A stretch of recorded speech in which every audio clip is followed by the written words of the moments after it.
grouse mountain up behind like Clay's old house. All that stuff. I don't think I've ever been. I don't think I've ever been there. Yeah. Cool country. Yeah, it's great. Awesome country. Yeah. It's like perfect country. Is that his first buck? Mm-hmm. He killed an antelope the year before that. Gotcha. So it's his second animal. That's his first buck, though. Yeah. 4-point. I mean, can't go wrong. Yeah, great buck. That's what we're going to talk about today. We're going to talk first buck, best buck, the ones you screwed up on. Great little lead right there. That's just like we planned it, right? Yeah. I didn't plan that, by the way. Yeah, I guess first and foremost, we should say we're missing Brady Miller today. Old Bradley J. Bradley J he shot at me a text this morning and posted it up in Slack. Looks like he killed an orcs. He did post it in Slack. I haven't seen it yet. I thought he did, didn't he? Check it right now. Did he? Did he? I thought I saw that. Shows you how far behind I am. I couldn't remember if I saw it in a text message or if I saw it on Slack, but it looks like he shot a broken horn orcs. Yeah, there we go. He said 2 shots, 500 yards. Said he aced them both. That is the Brady I know. Look how heavy he is on the base. Yeah. Yeah, and they're just cool animals, huh? The best, dude. You know what I love about Brady's grip and grins? I don't see Brady smile that often. I got to thinking about it. When I see a grip and grin of him, he's actually like he's got that big, Brady Miller smile. I think this is more the look I'm used to when it comes to Brady. Yeah. It's like the half open. He's got the mustache hanging. Yeah, the stoic weird inch over his top lip. But yeah, I actually don't remember seeing him just outright smile a lot. Man, he cheeses in his. Oh yeah, his grip and grins are cheese. Look at this smile. Which is good. I guess you should be happy, right? Yeah. You can see every tooth in his mouth. He said cool thing about it was that his dad was there. So him and his dad, he and his dad are close. And so they both got to be there. And yeah, his dad, because their hunt got pushed back a little bit because of work and some other stuff. And the guy they were going down there with. But his dad got to hang out in the office for a couple of days. I love his dad. I've never spent any time with his dad. Oh, he's a stud. Seems like a cool guy. Loves to hunt. Loves to hunt. He's such a stud. Yeah. No, that's cool. I told him we have to have barbecue because everybody says orcs taste the best. I'd love to taste it. You ever had it? No, never. I haven't either. I've wanted to hunt them forever, but I've just never, I don't know, I've never really tried to figure it out. I've eaten Aoudad, but I've never eaten orcs. Everybody says orcs is the best. I'd love to. So I'll have to grill it up. Have Brady bring in some steaks. We'll do a barbecue. Sounds fantastic. Throw it on the Traeger. Wonder if he's going to skull mount it. Oh, Brady has to mount everything. Brady mounts. He does mount everything. He mounts everything. That's where I would be in a tough position with either skull mounting or shoulder mount because the cape is incredible. But on the skull mounts of those things look so good. Yeah, we talked about this, Brady and I, when we were in Eugene. We were flying back, and I was like, "What are you gonna do with the thing? You gonna Euro it? Because that's what I would do. I would Euro it, and then I would just rug the whole thing. That would be cool. That's a good way to do it. Because their hides are just so cool. Yeah. They even get down on the socks, down on their ankles to get that break in the pattern right there. I would want the whole cape on that animal. Yeah.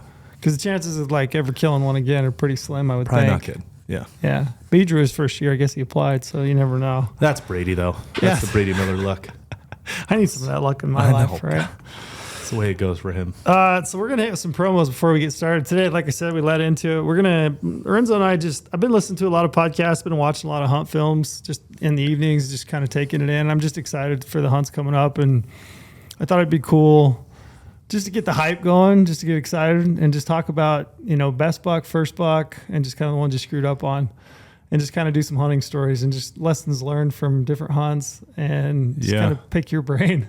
You've killed a bunch of big animals. I've killed a few, but I thought we'd just talk about... it is kind of, it's that first week in August right now, the end of the first week in August. Yeah. It is kind of that time where everybody starts telling, you kind of relive. Yeah, it's weird. Sure. It's like you tell stories right after the hunts, and then it seems like it always picks up about this time every year. Yeah. Like, oh man, I remember when I was in there, and you start getting off on a story. It's like it all kind of circles back right now to the storytelling. Yeah, and just my level of excitement is just going up. And it's funny, I can watch a hunt film in December, and it almost makes me feel a little bit depressed. Yeah.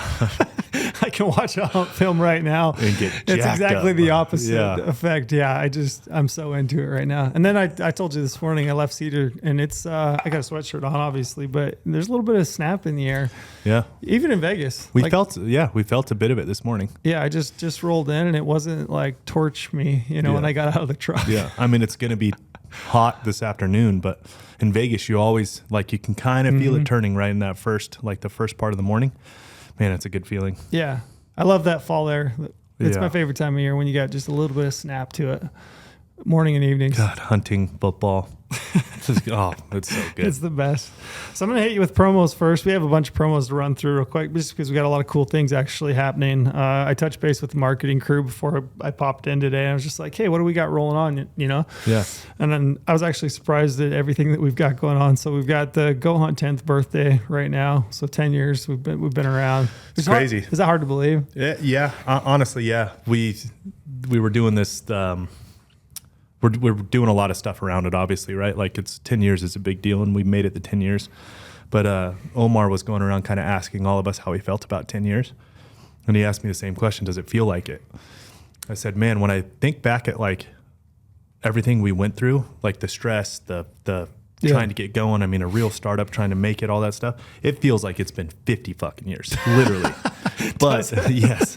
Really? Yes, my hair is, I'm balding and gray, and my beard's gray. It's like that happened fast. But when I look back at like what we've accomplished in 10 years, no, it doesn't. Like it's kind of crazy to think what we've done in 10 years. When I look at it that way, it does not feel like it.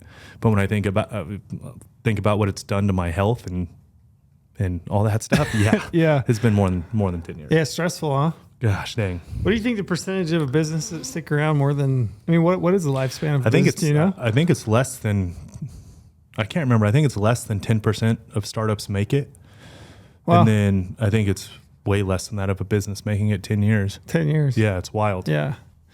Yeah, 10 years, man. I think 10 years, like my oldest kid would have been 7. Yeah. I think about that, and that really puts it in perspective for me, because you can see just the development in a person from where they are, from where they were when they were 7. Development, because when this was started, I mean, I was in my mid-20s. Like that is a young. Oh, so yeah, you're a young just man. Who I am now compared to then, it is so wild to think back on. Yeah, so wild. Your 20s. It's like you're just trying to figure things out. And that's what. And then I think about like, man, if I would have started it now, obviously with the same opportunities that were 10 years ago, because there's obviously not the same opportunities today as there was 10 years ago. But like mentally, if I would have done it now, we would have been further ahead. It's just back then I was so young, like. Yeah, naive, but you wouldn't trade young, it. No, I don't think you get there. I don't think you get to the same spot. Maybe. Yeah, I agree. I totally agree. You gotta be young and dumb. At 20. Actually, that's a very good point. Young and dumb, because then the repercussions don't fully sink in when you're that young. You're like, whatever. You learn lessons. Yeah, I'll figure it out. Yeah, you learn a lesson differently, right? Now, kids, another one on the way. It's like, I don't know if I can do that.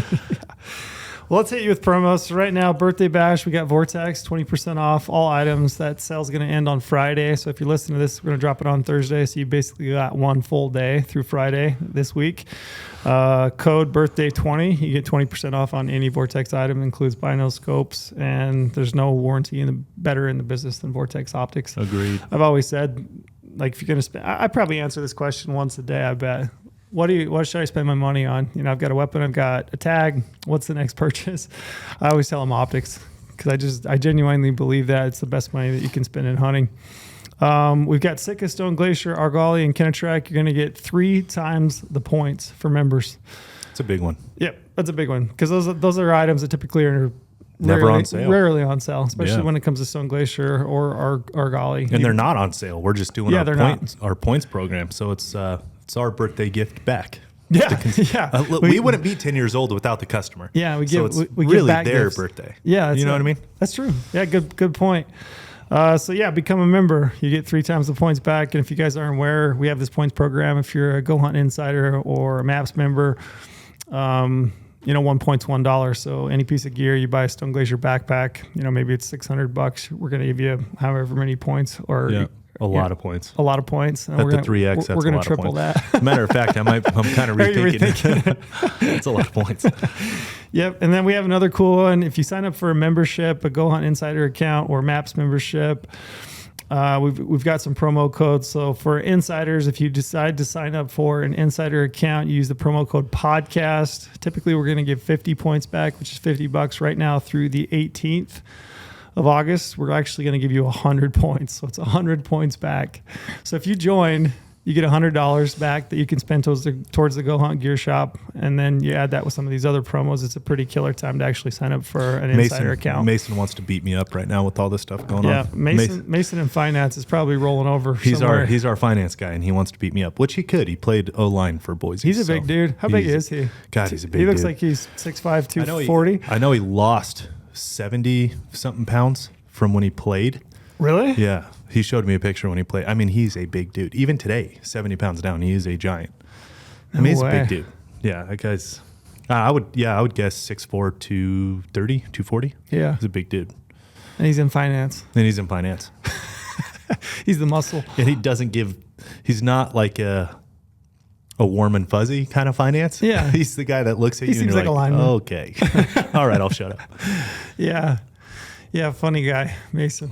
Yeah, he's awesome. Let's jump in. We'll just kind of run through. We want to jump in and talk some hunting stories. So I think for me anyway, as I was driving down and the last couple of days I've been thinking about it, but I wanted to ask you, what was your let's cover first buck, first bull, those kind of stories. Do you remember how old you were? 12. You were 12? Yep. Really? It's an easy one for me to remember because in Nevada, you have to be 12 to hunt. Gotcha. So I was waiting till I could hunt in those youth seasons. So you have to turn 12 while the season is active. Mm-hmm. So you could be 11 turning 12, to have the tag. And so I was turning 12 November 11th, and then the hunt was 2 days after that because I had the youth tag back then, and I was with my dad in Tonopah, Nevada. Did your dad always hunt? Always, like growing up? Yeah. Like you guys always went hunting together? So, yeah. So my dad's dad, Art Sartini, did not hunt. Okay. But his brother, Bill, which is my Uncle Heath's dad, who you know. Gotcha. So my Uncle Bill was a big-time hunter. And my dad picked up hunting through his Uncle Bill. And then, obviously, my grandpa, my dad's dad, started hunting just as my dad picked it up with Bill, and he kind of joined the group, but he did not grow up with his dad hunting, just his uncle. So that's where he got it from. Does he remember? It'd be interesting to talk to your dad sometime. We should see if we get him on the podcast. But do you remember, did he talk about like big buck contests? Because they used to run those all. And it was a big thing in Vegas. It was a huge thing. And in Utah too. Back when he was hunting, the Paunsaugunt was an open tag. That's where they would go hunt. That's where my dad grew up hunting on just general. Everyone had a tag, and they would all go to the ponds and they would do deer drives, and that's how he grew up hunting, was on the ponds. Did you ever beat brush on a deer drive? I never have. They didn't ever send you out. They're like, hey, form a line. I was, so by the time I came around, my dad was so busy and everything going on, like he didn't hunt as much as he did when he was in his late teenage years and 20s and all that. But he would tell me stories. I've never done it. It sounds like a blast. Well, I remember. I don't ever remember. I'm trying to remember if I ever actually did it. I think I did, but I remember seeing pickups with just piles of kids in the back, all with orange, and they would drop those guys off on a ridge, and then everybody else would run around, hit those pinch points, and then they would line out in a group and they would do deer drives, and they would push all the deer through there. All of my dad's hunting photos are exactly what you just said. And he was one of the kids that was in all blaze orange. Yeah. And then his uncles and all of his uncles' friends, everybody would send all the kids in. And that's exactly what you're talking about. And there'd be $10 strung over a international scout. Remember those international scouts? Mm-hmm. And every single one of those photos, every single year, there is just an absolute giant on the hood, like an absolute giant. Yeah, I remember that. I think that was probably one of the most common ways that we hunted deer out west that I think about it. I mean, you bought your tag general season, you went out, and that was kind of one of the things that everybody did was they went and did deer drives. I would have loved to have been a part of that. I'm trying to remember, especially on the ponds. Yeah. Can you imagine? How thick it is too, and what's going to run out the other side. Like you know what I mean? Yeah. On the ponds, it's crazy. Yeah. The other thing I remember about being young, kind of those first hunts, same kind of deal. And I want to hear more about yours, but one of the things was like the anticipation of what might be. Yeah. Like what might happen, what you might kill or see. Because today you got trail cameras, everybody's got good optics. Everybody hunts differently now. Mm-hmm. I mean, everybody kind of posts up. They've got the glassing points and the good glass, and everybody's spending hours and hours behind their glass just picking apart a landscape. But I think we missed, and all the bucks are named. I mean, mostly right now, right? A lot of those big bucks, big bulls, they've got names. People have history with them. They've got sheds off of them. And I don't know that that's that way. Like, you can't extrapolate that across the entire West, but there's definitely pockets or areas, states where it's more prevalent. Yeah. And I honestly think it's more prevalent than you would think, because only so few make it to be like the famous ones. Yeah. But then obviously, like, all those other good bucks have their own little networks of people that know them and name them and watch them on the winter range. They just don't make it to be, don't make it known. The famous ones. The good ones don't make it known exactly. Put it out there. But yeah, that was like one of the things I remember as a kid, is just like the anticipation of what might happen. You just never knew. That still gets me though. That's why I love hunting, is the anticipation. I still feel the same way. Yeah. So you're 12. Yeah. And how did it happen? So my dad he was really busy at the time. So he only hunted, few and far between. And he had hunted Tonopah, outside of Tonopah, 171, 172 area. Did you have to draw the tag at that time? I was youth, so I was guaranteed. Oh, gotcha. But back then my dad would draw tags, but it was so easy to draw tags back then. I mean, especially in 17. Right. So he had hunted it a bunch, and I had gone up with him before I was legally able to kill. Like, I had been I think I went up there 2 or 3 years in a row before I could actually hunt myself. So my dad had been hunting it a bunch. It's fairly close to Vegas. And he met a friend in Vegas. His name's Nick Perchetti, who lives in Tonopah. He would split time between here and Tonopah. I can't remember what he was doing, construction or something. My dad met him. And so they would hunt together. Mm-hmm. And he obviously knew the country. That was where he was born and raised, and he split time between Tonopah and here. Nick Perchetti is such a good guy. I run into him every so often now in my older age, and he's just a stud still today. Still hunts? Yeah, oh yeah, still hunts. But anyways, I'm going up there. We meet Nick Perchetti, and I'm playing football. I'm playing sports. My birthday is November 11th, so it was always kind of the thing with my dad that we'd always try to plan hunting somewhere. Yep. Well, this time I finally had a tag for myself. And do you remember the rifle you used? Yeah, 270 Winchester. Yeah, 270 Winchester, like the walnut stock, black, weird-looking scope. I can't even remember what the scope was. Yeah, I want to say mine was a red filled, but mine was a Winchester 270. Heavy as can be, small, but heavy as can be. I was wearing a Nike beanie in a God, what's the, not Real Tree, what was the other? Mossy Oak jacket, like a shitty jacket, and jeans. And we met Nick in Tonopah. We drove about 2 hours out of Tonopah, and we started hiking up this ridge. And it's my first year. None of us are expecting really anything. Do you remember the vehicle you had? We were driving to my dad's. He had a Ford F-150, like just a normal pickup. Yeah. That's where he was driving at the time for his hunting vehicle. And we drove, we met in Tonopah that night. Woke up super early because we had to drive out around the mountain range to the other side. And Nick's kind of taken us to one of his spots. And I have an older brother. So he had already been here 2 years previous to me with Nick Perchetti and my dad. Mm-hmm. So Nick and my dad my dad's been hunting this for however many years before Nick's born there. My brother hunted 2 years previous. So they kind of knew what they were getting themselves. Is your brother with you as well? No, so Blake was not with me. You and your dad and Nick. Yeah, Blake was in high school at the time, football, the whole thing. So it's just me and my dad driving up, met Nick, slept at the that little casino. There's that little... It's on the west side of the highway right there. It's just a little shitty thing, but it's awesome. Yeah. It's such a cool place. So we sleep there, wake up super early, drive around the other side, and we're hiking up. And I remember it so vividly, like as we're hiking up in the dark, headlamps on, it's my first year. So we're all just talking like, oh man, first one we see you're shooting, you better hope it's at least any buck will do. Like my brother's first buck was a little tiny 2-point. Yeah. How it's, what most people would say how it's supposed to be. At that point, did you have expectations of any buck would do? No, I felt so cool. I was holding a gun. I felt so cool that I had a gun in my hand and I was the one pulling the trigger. And I'd been on so many hunts with my dad before and even my brother before. And so that's what we were just talking. Whatever we see, you better hope this, that, kind of making fun of me. They're breaking me into becoming a new hunter. Like, oh, you're going to shoot one smaller than your brother. So now you're going to have 2 points. Yeah. So anyways, we get up on top of this mesa, about an hour and a half hike, right as day's breaking. And I remember Nick saying, oh, there's a deer right there coming off that spring. And there was like this spring at the top of this mesa.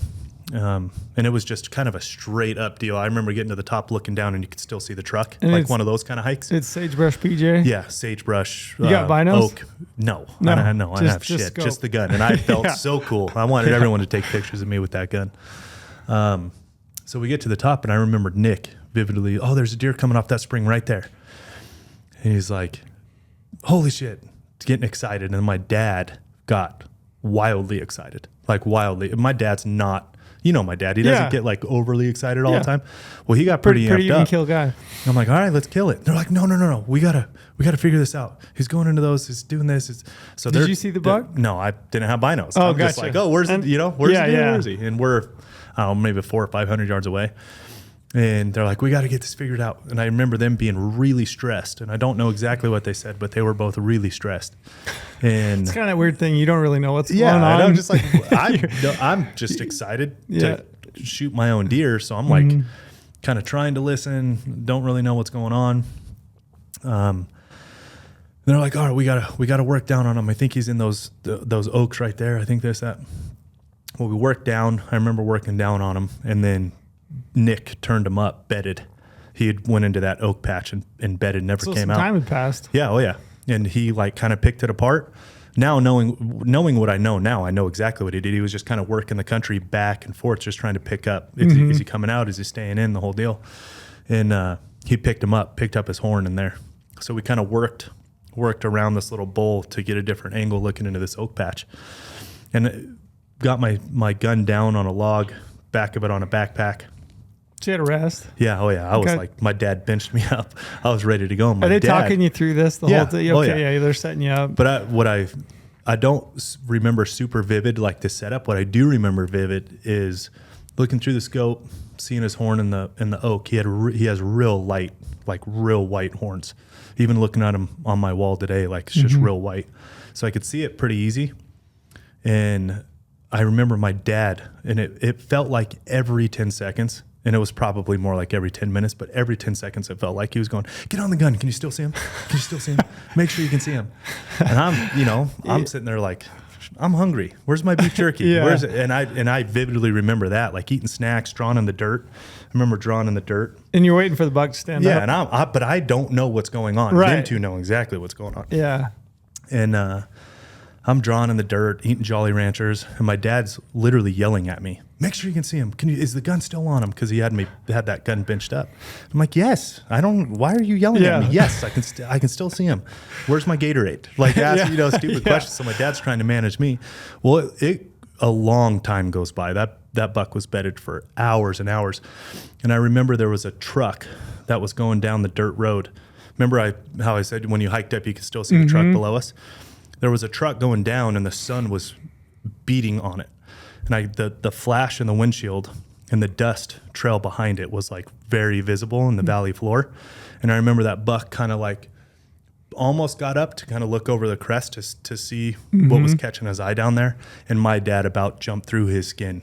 Get on the gun, get on the gun, get on the gun. And he ended up not getting up, of course, but he was yelling at me, you got to make sure you can see him. You got to be faster than that. You got to make sure. So another, half hour goes by.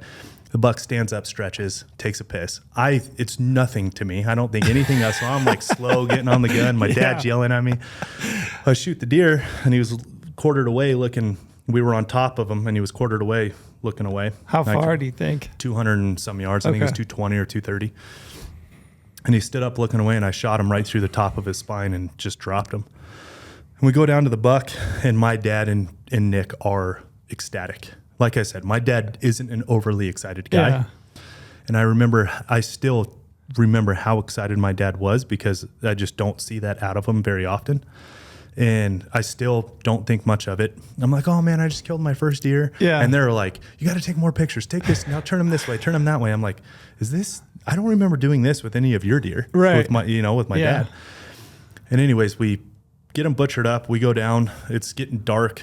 We're coming off the mountain in the truck. Like it was that long drive. Mm-hmm. So it was dark by the time we got back to Tonopah. When we pulled up. Do you remember if you gutted him or quartered him? They quartered him. So you it was quartered up on top. Yeah, we had to. Okay. Do you remember if they gutted it? I don't remember if Gutted they and gutted quartered it. it? I'm sure they gutted it, though. Yeah. I'm almost positive they gutted it. Everyone did. back Everybody then. did. It was the first thing. Yeah, We got them down off the mountain, and I remember going to the gas station, and that's finally when it settled in. We pulled up Nick's truck to the gas station, and we were filling up. Day was over, but he needed fuel, and we were going back to the hotel, and it felt like the entire town showed up at the gas station, look at this taking buck. pictures, all this stuff, and then that's when it started to settle in. Like, did you know it was a big buck? I did not know it was a big buck at all. At I had all. no clue it was a big deer. You're just like, it's just It was a deer. Just I about knew it was bigger than my your brother's, first buck. so I Do knew you I was- remember, I was curious because I knew I was going to talk shit to my brother. That's really all I knew was bigger than his. Right. You know? One thing I wanted to ask you, because it's just something I've been thinking about with my first buck. Like, do you remember how you felt like walking up to it? Were you excited? Were you kind of Beyond excited. Okay. I felt I had a real sense of accomplishment that I did it, and I can see it in my son right now too. He wants to do things and know he can do it. Mm-hmm. And he has a lot of my personality where it gets in my way a lot of the time, where like I get so in my head of I want to do it my own way and know that I am capable of it. Gets in my way at work, gets in my way with my family. I just get this thing in my head where I want to know I'm capable.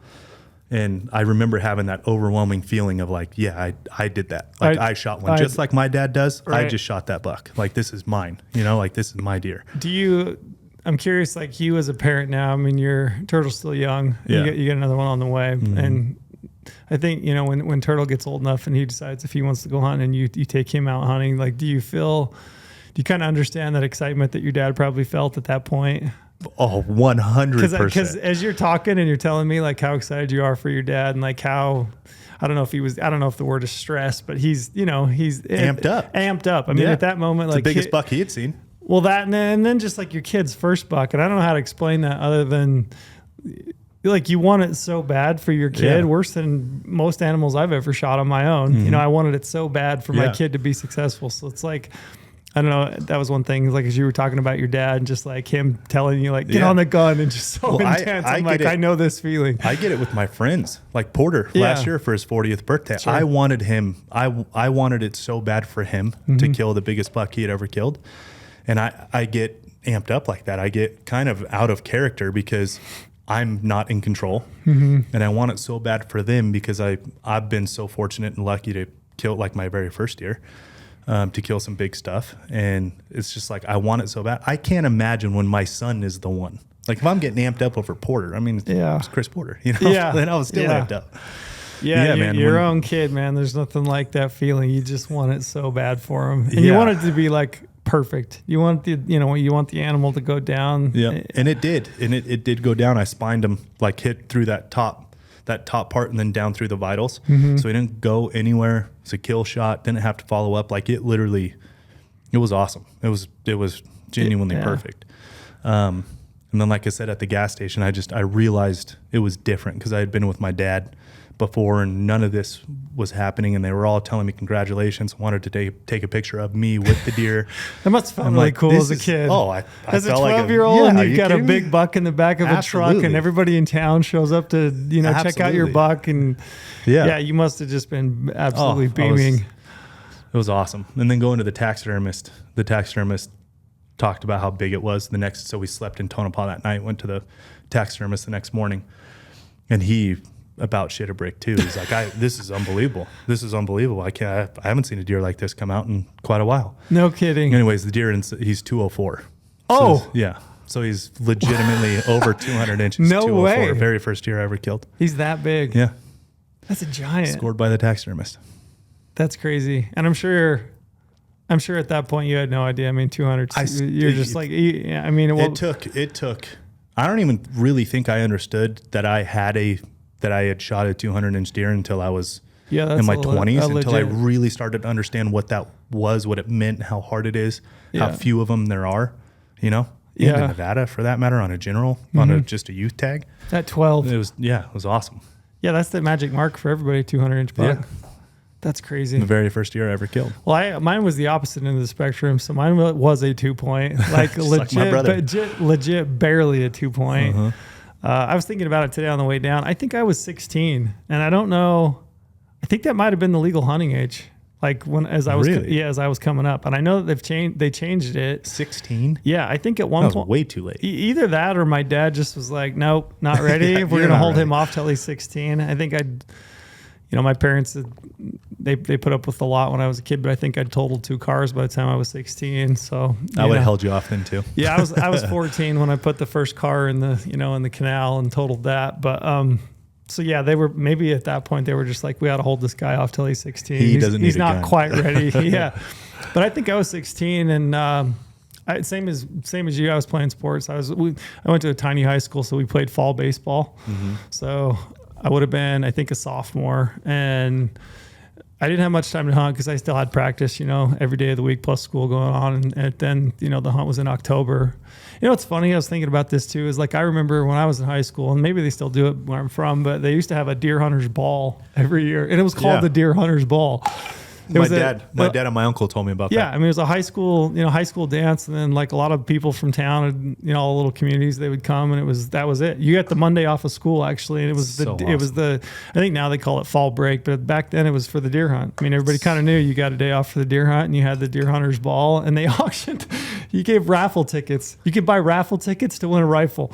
Oh, that's awesome. They gave it away at the dance. So at the deer hunter's ball back then. When you hear those stories, it really shows you how far behind we've fallen. It's pretty crazy. I mean, that wouldn't happen. I don't think, maybe it happens still. It might happen. Where I'm from, it might. Yeah. I'm from the sticks, so it may still happen. But I just thought it was a funny quirk because I was thinking about it on the way down. But yeah, it's super funny, but it's sad for me. It's like, man, I would love my son to grow up like that. But yeah, there's definitely some nostalgia and just some good sentiment wrapped around that. But so I remember we would go out in the evening. So I'd get home from baseball practice, maybe 4 o'clock or something like that, and then we would roll out and we would just throw on, like the shitty orange vest, like the road worker vest that had like the mesh net, the fluorescent orange. That's what we had for orange. And I remember at the time we didn't own a 4-wheel drive vehicle, so we had a 2-wheel drive Isuzu Pup. It was a single cab. Single cab. Just the name of it is Isuzu Pup. Yeah, it was the Isuzu Pup. Long bed, I think. So it was this little single cab white pickup truck, 2-wheel drive. So we were pretty limited as far as like where we could go. So we would just go out and cruise. And I remember we were just kind of hunting low country. And most of the time we didn't have time to hike anywhere. So we were just like kind of road hunting, And it was, the 90s. And I don't know if the deer herds were in great shape back then. They certainly didn't seem to be because we weren't seeing a lot of deer. And I remember we went out, probably 4 or 5 times and really hadn't seen much, seen some does. I think one trip prior to when I shot this buck, I think we'd seen a little 2-point, but just didn't work out. But I think this was like the last evening, and we'd gone out and made a loop and kind of looped back. We were coming back down the road, coming down Birch Creek there on the south end of the Beaver, and just rolling along. And I remember I would have been on, passenger side, and it was out my window. So I don't remember if I spotted it or not, but my dad looked up. I think my dad looked up and he was like, oh, there's some deer. So jumped out again. I think my dad had a pair of Nikon 8x32s. Just a solid those little 8x32s. I think he used those when he worked for the state park. He would, part of his job was to like kind of keep track of how many people were using the park and how many people are on the lake. And I remember as a kid, we'd ride up on the mountain and we'd sit out above the lake, and he would look through his binos and just count the boats on the lake. So I think he had a pair of little 8x32 Nikons, and I think he looked through them and said, yeah, there's 2 bucks. And I remember these 2 bucks, and they were kind of fighting. It's just What time of year is it? October. Yeah, October, end of October. So it was cold. I don't remember being like super cold. I don't think there was any snow on the ground. Yeah. That was another thing. Not for me either. I mean, it's Nevada. It wasn't super cold and there wasn't snow on the ground, but it was enough to have a thicker jacket on for me. I remember, that year there wasn't any snow. Every other year I remember hunting with my family and my dad, though. I remember there was almost always snow on the ground. It seemed like in October, but no snow on the ground. But he looks up, he sees these 2 points, and so I jump out. I got the gun, of course, right next to me. I jump out, and I remember I leaned up against the truck. So I got my back against the truck, and I'm leaning against the truck, and I just kind of shoulder it. And I'm looking at these 2 points, and they're kind of going at it. And I remember the one to the right, for some reason, I'm sure that they were the same size, just yearling bucks. They're both yearlings. But the one on the right was way bigger. Yeah, it looked bigger to me. So I picked it out and just shot it offhand, leaning, with my back against the truck. And I remember thinking like, oh man, that was a pretty far shot. But like looking back on it, it couldn't have been more than 80 yards. It's like right off the road. And I leaned back and I shot it, and I didn't know what happened because it just disappeared. I could see the 1-2 point, and there were some does kind of hanging out, and they kind of went bounding off over the ridge. And we went walking up there. I remember kind of walking up through there, and my dad said, "Yeah, I think you got him. I think he dropped," but we didn't know for sure. But I remember walking up on it, and a 2 point's not a very big deer, but I remember walking up on it and just like, here's this dead animal, and like. I remember being excited. It kind of came later though, because I remember very distinctly, like my first feelings that I had was like, oh shit, I can't believe I just did that. Like I just killed that thing. Yeah. Like it was almost like this sense of, I don't know if it was sadness, but it was just like, I was almost in shock. Which is weird. Yeah. We're kind of reality. Like that thing was just standing here and I just shot it and killed it, And we gutted it. I remember we gutted everything, which of course 80 yards off the road, but we might as well. I remember, grabbing it by an antler and dragging it down the hill. We threw it in the back of the Isuzu pup and made it home. I do remember eating that buck, and like I remember thinking like, man, this is pretty cool. Like I shot this animal. We butchered it. We had an apple tree there where we were living. And I remember we hung it up, winched it up on this apple tree and hung it and skinned it out in the backyard. My dad always used to take, for whatever reason, I don't know if people do this anymore or not, but he used to take the hose and he would hose it down after we skinned it out. And then he would take a white sheet, and we always had, I don't know why white, but they were always white. But I don't know if there was like any, I don't know, I have to ask him sometime. Yeah, I don't know why, but I don't know if we just had some old white sheets, but he would wrap that buck and kind of take some clothespins and pin it off just to keep any kind of flies or anything like that off of it. And we would let it hang there in the backyard, and then we would, pull quarters off and process the next day or maybe a couple days later, but we'd let it hang for a couple days in a white sheet. But I remember seeing bucks, just like hanging from that old apple tree out back, just kind of hanging. And see, that's a memory. That's so awesome to have that as a kid. Yeah. It's like very different from me. Like I'm living in the city, growing up in the city. And then obviously with it being big, it kind of like superseded all of what was to follow. You know what I mean? Like the whole eating it, butchering it, all that stuff. Because then everybody just wanted to see it and take pictures with it. You know what I mean? And then I don't have it in my backyard. I was super disconnected from it after, other than the horns itself. You know what I mean? Yeah, I knew some... We had a couple people there in town that, did like wild game butchering. I remember as a kid, we always did it ourselves. We just pulled quarters, and I remember my dad kind of processing animals there in the kitchen on the counter. My mom had a white tile counter there in the kitchen, like a big island. And I remember butchering animals there and just kind of watching him cut and wrap. I think he probably did the butchering and I probably did some wrapping, but yeah, I remember eating it. I think kind of the excitement for me came later. It was like, I did this. I'm trying to think. I don't think I have any pictures of me with that deer that really? I can. Yeah, I don't think so. Oh, that's horrible. Not that I can think of. Yeah, I don't think so. I wonder if I don't even know where that buck is. I'd love to have it, but I remember it was a 270. So you said that. Hey, that's what reminded. Yeah, Woodstock 270, black barrel, kind of a blued barrel, and I remember I think it was a red-filled scope, just an old scope. But I don't remember which scope I had. I bet my dad still has that gun. Just one of them like real skinny tubes. Yeah, and then the objective was giant. You know what I mean? It just looked funny. Yeah. Good memories though, and it's funny how much has changed. That was one thing I was thinking about on the way down, just the technology and just the methodology of hunting and how much it's developed. And I mean, hunting's still hunting, but the tools of the trade have really changed. Really changed over the years. It's actually pretty incredible to look at just over like the last 5 years. Yeah. It's pretty incredible. This is incredible. I was thinking about is just I hear so many people say that hunting is, it isn't what it used to be. You hear like, the good old days of hunting, and I hear it a lot in regard to, herd health and populations and trophy potential even. Yeah. But I'm like, here we are, current day and age, we've all got great optics. We've got, bows with incredible, speed and sights and all that stuff. But like, there's great animals. All my best bucks have come from like the last 10 years. Yeah. So they're still out there and even better, I would say. So I asked my dad that question a lot, actually, and I've asked him a lot over the last like I said, 5-6 years with everything changing. But I asked him, like, because he grew up hunting the Ponsegont, open tags with his uncle and cousins. And like I said, he looked back at those pictures of every year they would do it, and there was always one giant, like always one really good buck.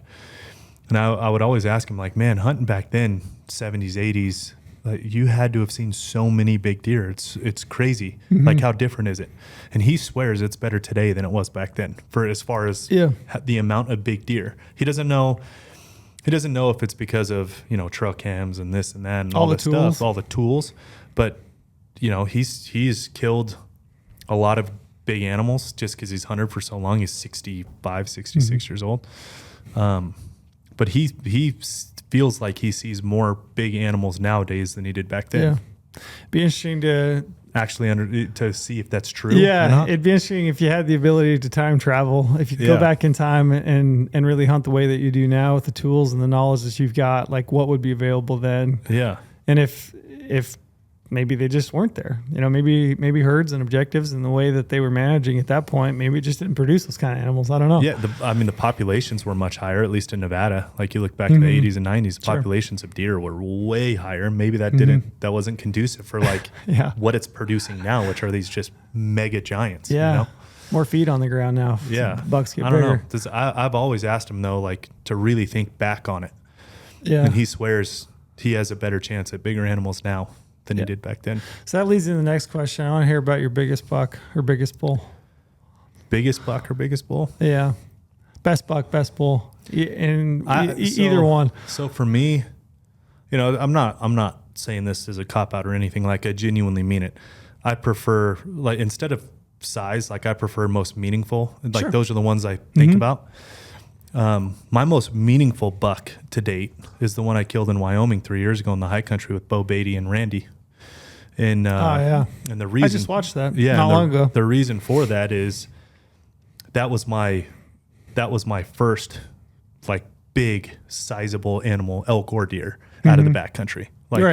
Like real sizable. How far in were you guys? 13. Oh, you're a long way. We brought llamas in. Gotcha. And the other reason too why I was most meaningful is Bo Beatty, him and I knew of each other. We had talked, and we were generally friends, right? Like just kind of on a high level. And Bo is one of the greatest guys on planet Earth, and he, it's no secret he's been struggling with the old bitch of a C word for a while, and he was like right in the middle of treatments. Then he's my age. He's got kids. Like, life is so goddamn unfair when you see that. You know what I mean? He's right in the thick of treatments during this hunt, right? I mean, chemo, the thick of it, like the absolute thick of it. Gotcha. And for me to be with him, and like, I don't know, he's wise beyond his years. He's I don't know. He's just one of those people you just get sucked into when they start talking, and he carries a lot of weight with what he says because he's been through some shit. He's created a life for himself with the llama business and everything he's doing. He's an entrepreneur to the fullest sense, making it out of a small town in Idaho and everything he's dealing with. So, anyways, from the start of that trailhead, just listening to him, his thoughts on life, and like, the amount of perspective I gained on that hunt, even before hunting, just on the walk in, and sharing a wall tent with him in the backcountry, like the conversations we had. I mean, that was an incredible hunt for so many reasons outside of the hunt itself. Sure. And there was some big deer in the area. He had ran some summer some summer like camping trips. Like it's part of his llama service. Take people back there like on these big backcountry things and these families and stuff through the summer. And he had seen some big deer, so he kind of was like had a little bit of scouted it. And he saw one big 4-point, super tall, really good deep back forks. And he's like, man, I just hope we can find that one. So it was always kind of this thing like, man, at that one, like I want to find that one. And day 3 of the hunt, so he was on medication in the middle of chemo. He's pretty sick. Oh, he would Like dude, he's up there in the high country and he's sick. It's dizzy sick too. He'd get like vertigo. Right. He'd get so dizzy and tired. And to watch him fight through that to get back into the backcountry, this is what I mean by the amount of perspective I gained from him. I mean, just literally no excuse. And he never complained one time. Not a single time did he complain about something. He was just, he was real about it. Just like, hey, I need a second, like just give me a second on the way in. And we'd sit there for an hour and talk and eat, let him get his breath underneath him and be a little less dizzy because he never left him. But that third morning, my alarm went off and I'm getting ready and he's like laying in bed and he's white as a ghost. And he's like, hey, I can't do it this morning. You just go kill that buck. Like that, go kill that buck. He's going to show up. Had you seen that buck? No, I had not seen him. We'd hunted for 3 days. We really hadn't seen anything. Like we hadn't found the group of deer yet. Like we hadn't found them. And I remember getting ready and I felt really bad for him because I wanted him to kill that buck. Like that was my hope for him. Like I said, the very first deer I ever killed was one that nobody should ever kill for their first buck. So, and he loves big deer. I really wanted him to kill it. And he's like, man, just go kill that buck. He's going to show up. He will show up. That buck's going to be in there. I'm like, okay. So I'm talking to him like, you sure you don't need me to stay? Like, do we need to? He's like, no, I'll make do. I just need to lay here this morning. I just need to take this morning off. So I'm like, okay. So get out of bed and make that. It's like an hour and a half hike back to this pocket. And Randy and I are up there and we finally see a group of deer, like a real bachelor group of deer, not a single or a double, like a real bachelor group. And I'm looking around in these alpine trees and then kind of on the high left side, this buck comes out and I'm looking through my spotter. They're 700, 800 yards at the time. And I see that back fork come out and I immediately, on film, I immediately told Randy, I said, that's Bo's buck. There's Bo's buck right there. Right. And Randy's like, where? So I get kind of set up. I'm like, he's like, you found it. I'm like, man, I want Bo here. And it's on camera too. He's like, he wants you to kill it. He wants to see it. Like, hey, just kill this deer. I'm like, okay. So I get benched up, end up making a great shot. A first shot, I kind of get the windage, and luckily he came closer. And then second shot, I wish I made a better shot, but it is what it is, right? In the wind, coming off a huge top of a peak down through a saddle into where this deer is, and I hit him a little far back. Last rib, like definite kill shot. But a little far back, and he went into the trees and bedded. So I'd shot a couple times. And then just kind of watching him bedded in those trees, and I'm like, this deer is special. Like just straight typical, and it starts to set in because now I'm looking at him. I have a bullet in him, and I know it's at this point. No, I know it's lethal. Head up. I know it's lethal, but it's one of those ones where you just kind of watch him like doze and then pick it up, doze and then pick it up. And as he's doing that, I'm like, this deer is giant. Like this is incredible. Like this is as far back as I've ever been. And like I just shot a real animal, like back in the backcountry. And so I told Randy, I got a little ahead of myself. I told Randy, I'm like, man, I can't take it. I'm going to go down there and kill him. Yeah. Like I don't know if he's going to get up. And it's so steep too. I don't want him to roll or anything. And I genuinely wanted to put him out of his misery. Like I felt bad it was taking so long. I hit like last rib liver. So it was lethal, just how much time lethal. Yeah, you want to dispatch as quickly as possible. Yeah. There's a razor's edge there. It really is. In making a call. And I've had this happen quite a bit when I'm hunting. It's like you've got either a bullet or an arrow into an animal, and you don't want to risk pushing that animal because you definitely do not want to lose it. So there's this like decision, this time frame where you're like, what is the best choice? Yeah. Do I move?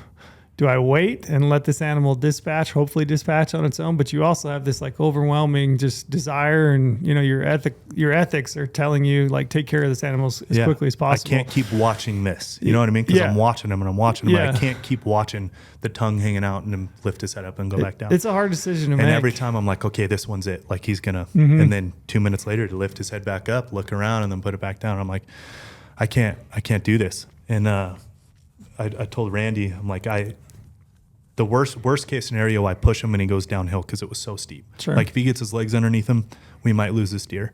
So I really got to sneak and be careful. And I had to come off this like rocky bald face before I could get into some more alpine trees. And of course, I'm walking down. My bino harness flips open and my binos go.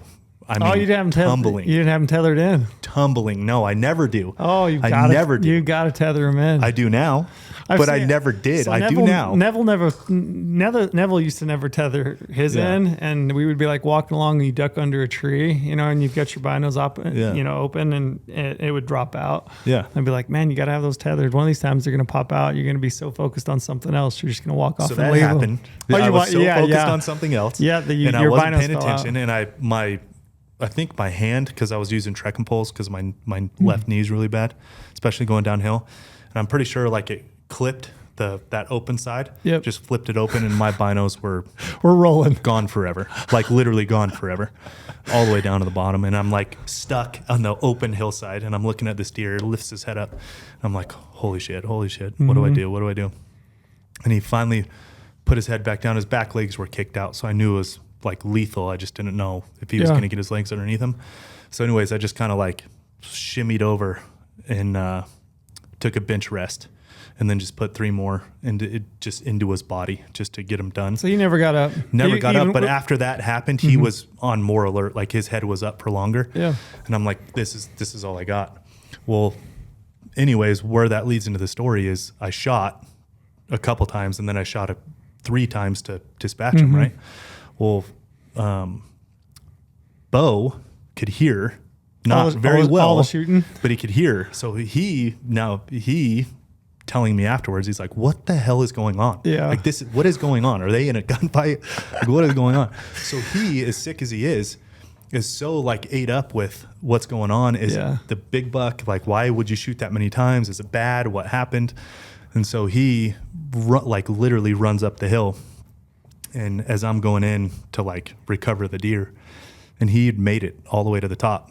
But when he made it and Randy told him like, hey, it's all good, dude, he like collapsed and Randy's like, don't worry about it. We'll go take care of the deer. We're going to bring him to you. So to bring that buck back up to him and for him to even get out of bed the way he felt that morning, because he was just that shows how, how sick he is about hunting, just like all of us. Yeah. Like you know what I mean? Yep. Like the treatments couldn't even put him down to not go see that deer. And he was so happy for me. And I couldn't help but like, man, if you were okay this morning, like this should be your deer, Yeah. And he was just so genuinely ecstatic that I killed it. And I was super grateful for, he took us into a spot that he had found through those summer scouting days or those summer like camping days. And like that, every time I look at that buck, he's 197 straight typical, 193 net. So he's a book typical. 193 inch typical 4-point. B&C net book typical. I've never hunted with Bo. Out of the high country. I know Randy loves hunting with Bo. Oh, he's the best, man. And, being around Randy, I've been around him enough to know that like I don't think I've ever been around Randy. And we've shared, like we've gone coos deer hunting and just shared a camp with Randy. Randy's always been super positive. Oh, he's easy going, easy to be around. And typically has that big smile on his face the whole time. Yeah. So I can imagine, and I hear the same things about Bo. That he's just those 2 guys in that camp. Like I felt, I'm a pretty grateful person. Like I try to do my best to kind of collect and be grateful for things that are happening around me. Perspective. I felt very ungrateful being around them too. And the amount of perspective they were giving me, I'm like, okay, I need to, I need to calm down a little bit in my life, start looking at things a little differently with both of them. Especially Bo, but with both of them. And it was such a good hunting camp. And then to top that whole thing off, for that to be the first of the 3 bucks we killed, and to have that buck in camp for us to look at and talk about and everyone be excited about, and then have 7 more days of hunting together, and then kill another buck with Bo being sick. Like he didn't even think he was going to kill. He ends up killing a great buck, and then Randy kills a great buck on the last day. Like the way all those dominoes fell. Yeah. Every time I look at that buck on my wall, I'm like, holy shit, that was incredible. Do you remember the name of the film? I can't remember what we called it. I don't either. We'll have to. It was Randy's film, and I don't remember what. We'll have to drop a link in on YouTube if we put this up on YouTube. Yeah. But I've watched that a number of times, but the thing that I remember most is just like the scenery for one is incredible. Oh, it was incredible. So it's green. It's like early season. That would have been a September opener. Yep. So you've got a September opener, and you get those visuals of those bucks, bachelor bucks on, that green, I love the idyllic alpine country, and then a wall tent. So you guys had a wall tent, and it looked like the 11 llamas. It looked like the food was incredible. I mean, I went with the llama guy. We had 11 llamas. We brought in, he brought in all kinds of stuff. And I was coming off of, our style backcountry, which is no frills, what I mean? Living off your back. I'm back there I could live back dried here. Food. Yeah, this is incredible. Yeah, I remember the camp. It looked like it was incredible. It looked like the food was awesome. And then, like you're saying, you can't watch anything that he is a part of, or he and Randy both. It just seems like positivity oozes out of those guys. So it was incredible. That entire hunt, and I'm so lucky to have that on film too, just to have it forever. I have the buck, but then to have the film as well, it's incredible. Yeah, that's the most special animal. Yeah, we talked. So when Brady and I were in Eugene, we did the podcast with Cam, and that was one thing that we got talking to. Cam asked us, he's like, "Hey, you guys do films? You do hunt films?" He was kind of asking us what the process is like for us and what it's like to be, a hunter on a filmed hunt. And we got to talking about he and Roy. And he said that he was kind of watching some old film. He's got a bunch of old film that he came with him when he moved away or worked away from Eastman's. But I was asking him because there's times when you're hunting and you got a camera guy and you're out on a hunt. It almost seems to, and this is just to me, there's times when I look at it. It depends on the camera guy, of course, and the entire experience and kind of how it transpires, but. There's been times where I've been like, man, this almost feels like it's bastardizing the feeling, if you will. There's this, it just feels a little bit different. It feels different. It feels different for sure.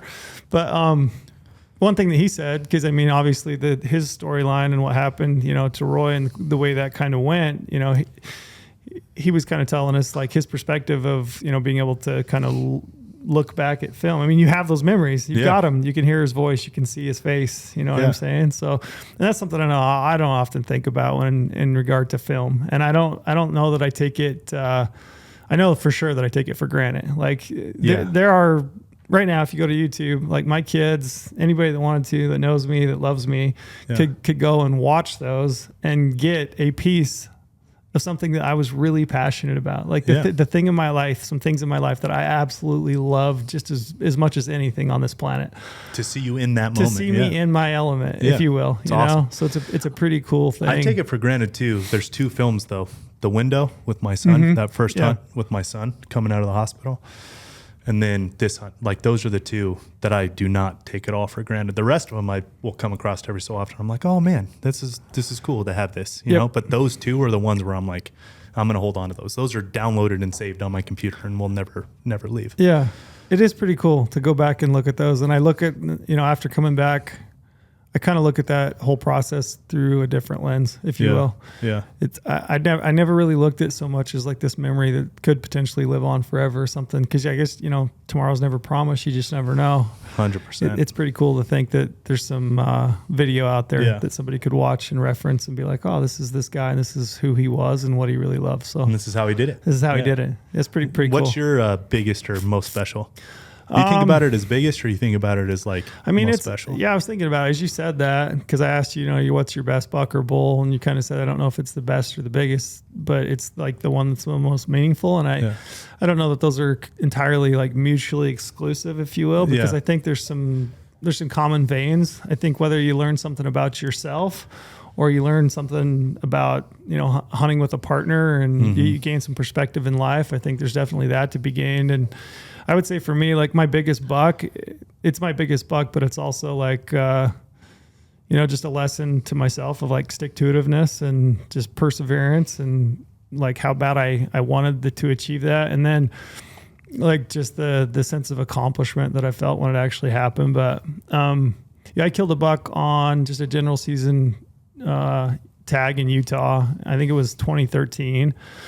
And I had just a general season tag. I had a buddy that had an elk tag in the same unit, and he and I kind of kept in touch. And I had an elk tag in that same unit 3 years prior. So I was kind of giving him some ideas on where I'd hunted and where I'd hung some trail cameras and what I'd seen. And I told him, I've got a deer tag. If you see any deer show up that spark your interest, let me know. And I remember I was standing in my kitchen one night. I got off work. I was working for the DWR at the time, and I was saving all my comp time, all my sick leave. I was telling my boss, I'm sick. So I'm going to be out the next 5 days, and then in September or whatever it is. But I remember I got home one night after work, and I remember I was standing in my kitchen, and my buddy Ryan called, and he's like, I can't remember if he called or sent a text, but I remember the opening line was like, does like a 39-inch deer with big cheaters, does that interest you? And I was like, yeah, I'm interested. Yes. So he's like, I was up in this drainage where he kind of had noted, that you'd hunted or looked for elk, because I had a bull that I had hunted in that same drainage. And then I actually killed a bull. That kind of lead into the story, but he's like, I saw this buck and he's got cheaters and it's really early, but he's like, this thing has got just a massive frame. Like he's going to be a big buck. Yeah. And he had some digiscope. It wasn't footage, but it was just like stills. And I remember he sent me the stills. I almost want to say, I can't remember if I had a flip phone at the time or not. I might have, because I was a late adopter to the smartphone, but I remember seeing these photos and I remember thinking, yeah, that buck's definitely going to be something special. So I spent the rest of the summer. I would go out any free time that I had, weekends. I think I've told this before, but I used to leave my house, Friday night. I'd put my kids to bed and I'd leave and I would go and I'd hike all night. I'd be in there in the morning, like 2 a.m, and get up in the morning and try to hit my overlook and glass. And I just remember looking for this buck just incessantly throughout the summer, and I could just never find him. Couldn't put eyes on him, but you're living on that hope, like this animal's here. And so I had the dedicated hunter tag for the unit, which means you can hunt archery, muzzleloader, and rifle tag. You can kill 2 deer in 3 years. I can't remember what year. It was probably my first year on that program for that unit. But so I had all 3 hunts, and so kind of my plan was, I remember telling my wife, like, there's this buck, and this is probably not going to make sense to you, but like, this is a buck that I will never have the opportunity to hunt the likes of again in my lifetime. Like, this is a very special animal, right? So I'm moving in with him, basically. Like, I'm going. So, I remember second day. What'd your wife say to that? Yeah. She's like, okay. She was cool with it? Yeah. I mean, my full support. Yeah. I mean, I had an elk tag the very first year that she and I were married, and I think I hunted at one point like 14 days straight for this archery elk tag that I'd drawn. And I remember her saying to me then, like, this hunting thing for you is a different thing than it was for me growing up. Like, this is an entirely different thing. And yeah, she was just like, yeah, I get it. That's a good woman. Go ahead, knock yourself out. I think she likes it when I'm gone, if I'm honest. So yeah, I remember second day of the bow hunt, I had hiked over to a different vantage point to like glass into this pocket that I thought this buck might be holing up in. And I see these, I think there's 5 bucks, and they kind of come feeding out. And 2 bucks are like over 200. Like there's 2? Yeah, there's 2 now. Holy shit. Yeah. This one's like a 6x4. I look at him, I'm trying to like figure out, I think he's probably like 215. And then this other buck. And I'm just like, I can't believe this. Like I legit cannot believe this. Holy shit. Anyway, on a general tag? Yeah, general tag. So they kind of feed over this face into this backside, into this little pocket. I make a loop on them in the evening, and like it never works out. They never come out. But I hunted, that was just an interesting story, but I never saw either one of those bucks again, entire bow hunt. And I hunted pretty much the entire bow hunt. Like anytime I could get days off, I was trying to string, 4 or 5 days long weekends. Never could find them. Never could turn either one of them up. I don't know what the deal was that day. It was just like it was after a rainstorm. I remember that. Yeah. I remember it rained a lot, like that entire hunt. In fact, there was a kid from Penguich that I know. I remember after I killed this buck, I remember talking to him at the taxidermist, and he's like, I remember driving by your pickup truck parked down there at the trailhead and just absolute dumping, pouring rain, and just thinking like, that crazy bastard, like what is that guy doing? Like that truck is there every day and it's been raining for 3 days straight. So like I was up there in the rain day in, day out. What rain gear did you have? I'm trying to remember.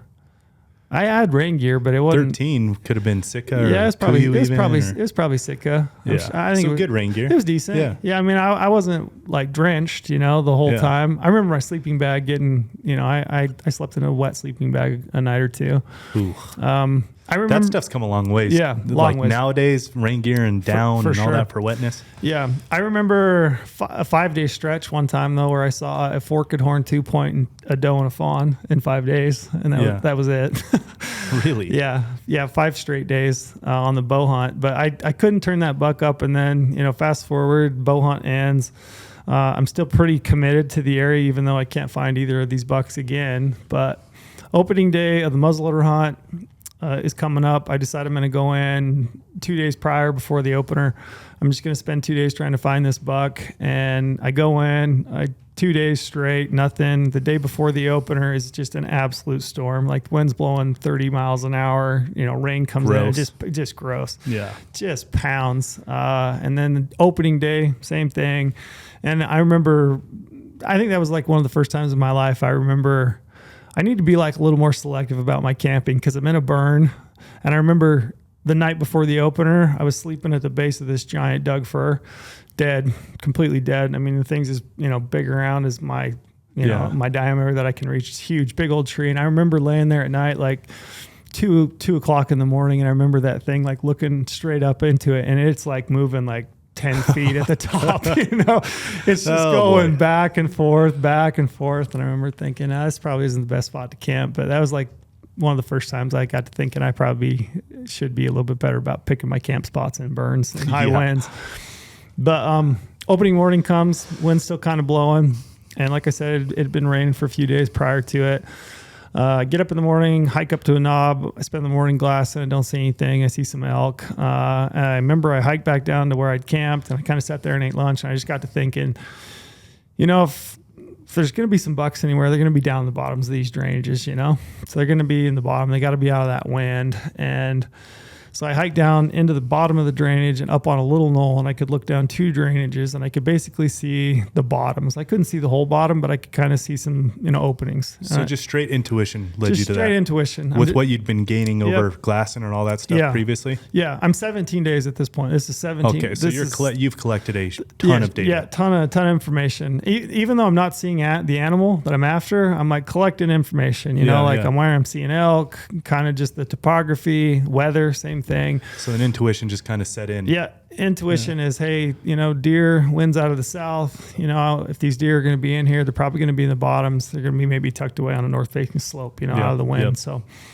and I'm also thinking, with this storm and this wind, just kind of what I know of deer, it's pretty high likelihood that maybe they probably haven't been the most active. They probably haven't had a chance to get up and feed because you got to think high winds, storm, a lot of noise, their senses are kind of compromised, so they can't hear, they can't smell probably because the wind's swirling a lot. So I'm thinking this deer probably hasn't fed a lot.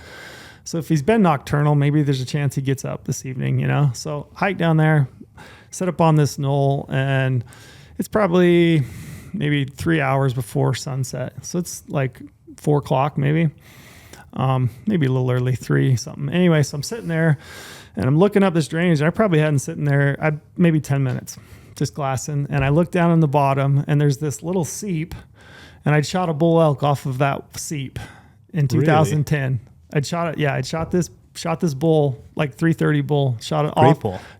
Shot it off that exact spot. Like that bull came into wallow. I shot him at 42 yards, quartering away. He went over there and died. Like I'd shot that bull right there in that drainage in that little meadow, right?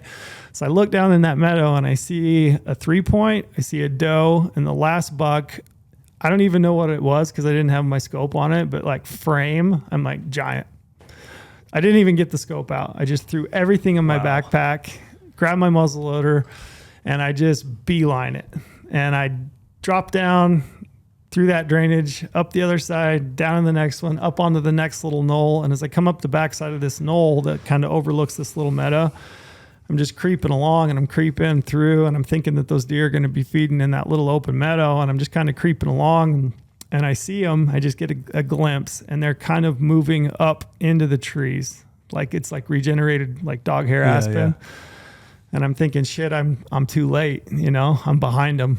And I'm trying to figure how out. far away are you from them going At up this into point, that I'm region? about 150 yards. Yeah. So I'm pretty close. Yeah.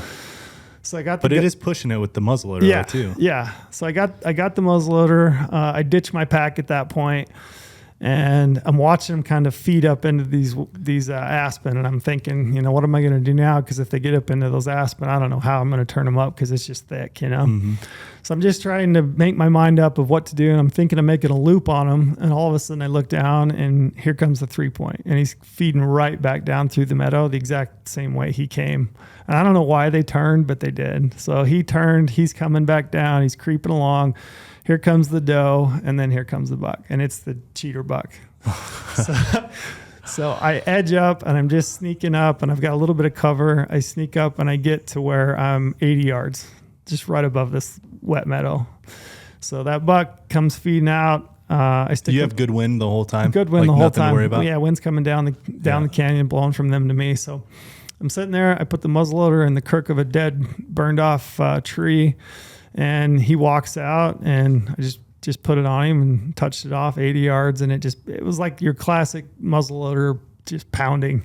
Just smoke everywhere. Could you see anything, or just pounded him? I couldn't. Really? Yeah, I couldn't see much. I mean, the gun goes off, and heard it hit him. Heard it hit him. There's unmistakable with a muzzleloader. It's just such a pop, you know. Yeah. And looked down in the meadow, and it just essentially like folded him. So just, legs up, the whole thing. He just folded right there in that meadow. And cool thing about it is he died within 8 feet of where I'd shot that bull elk in three years prior. So it's really cool. Pretty cool. And I knew it's a great little meadow for you. You might need to go back there this year. Right. But I thought I knew what that buck was, I was so excited. This is a little funny detail that I remember as I was thinking about it is I was so excited that I grabbed my backpack and I just took off running down there. And I hadn't zipped my backpack up, and I left shit all over that hillside. I went back and tried to find them. Some of it's probably still there, but like I left clothes. I mean, it was just... It's not a true big buck if you don't do that, though. Yeah, it was just scattered across that hillside. But I think that's... I walked on that animal, and that's like one of those animals that, and I don't know how many you get in your life, probably not many. No. But I remember walking on that and just being like, this is an unbelievable animal. But he's like 205.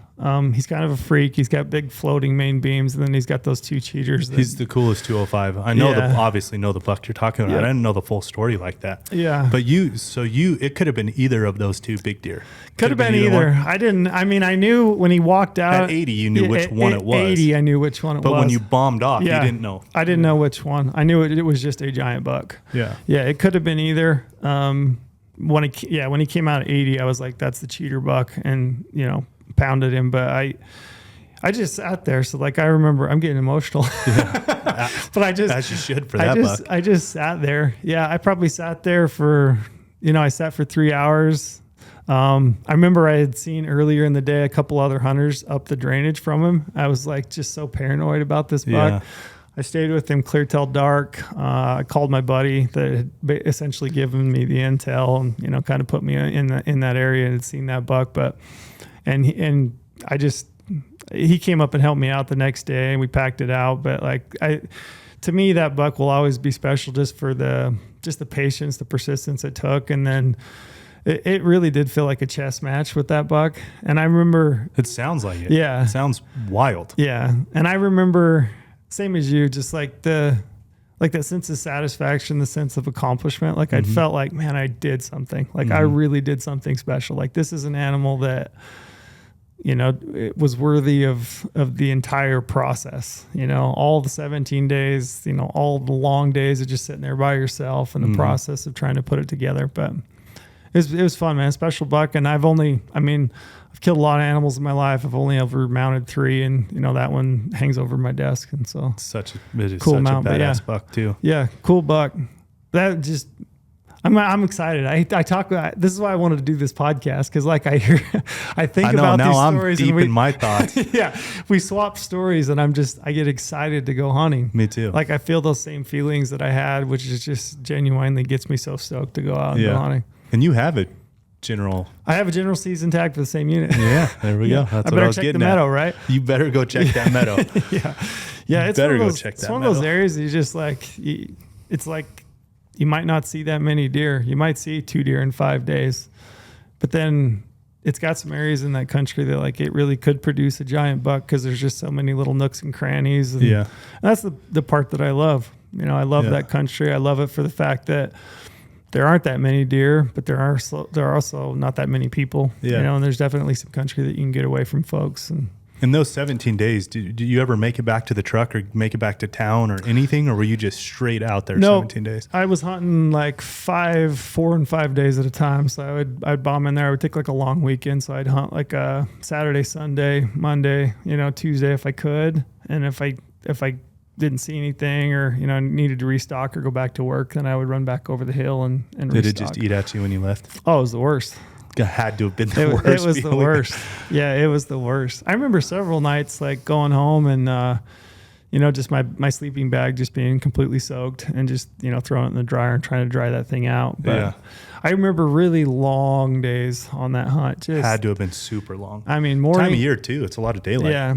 Yeah, and that was September, into September, early October during that muzzleloader hunt. Quite a bit of daylight still. Tons of daylight, just long days of just sitting there behind glass. And just, it really is. It's like a chess match. I remember sitting there on an overlook, just looking at the landscape and just trying to think my way through this process that like, where could this buck be?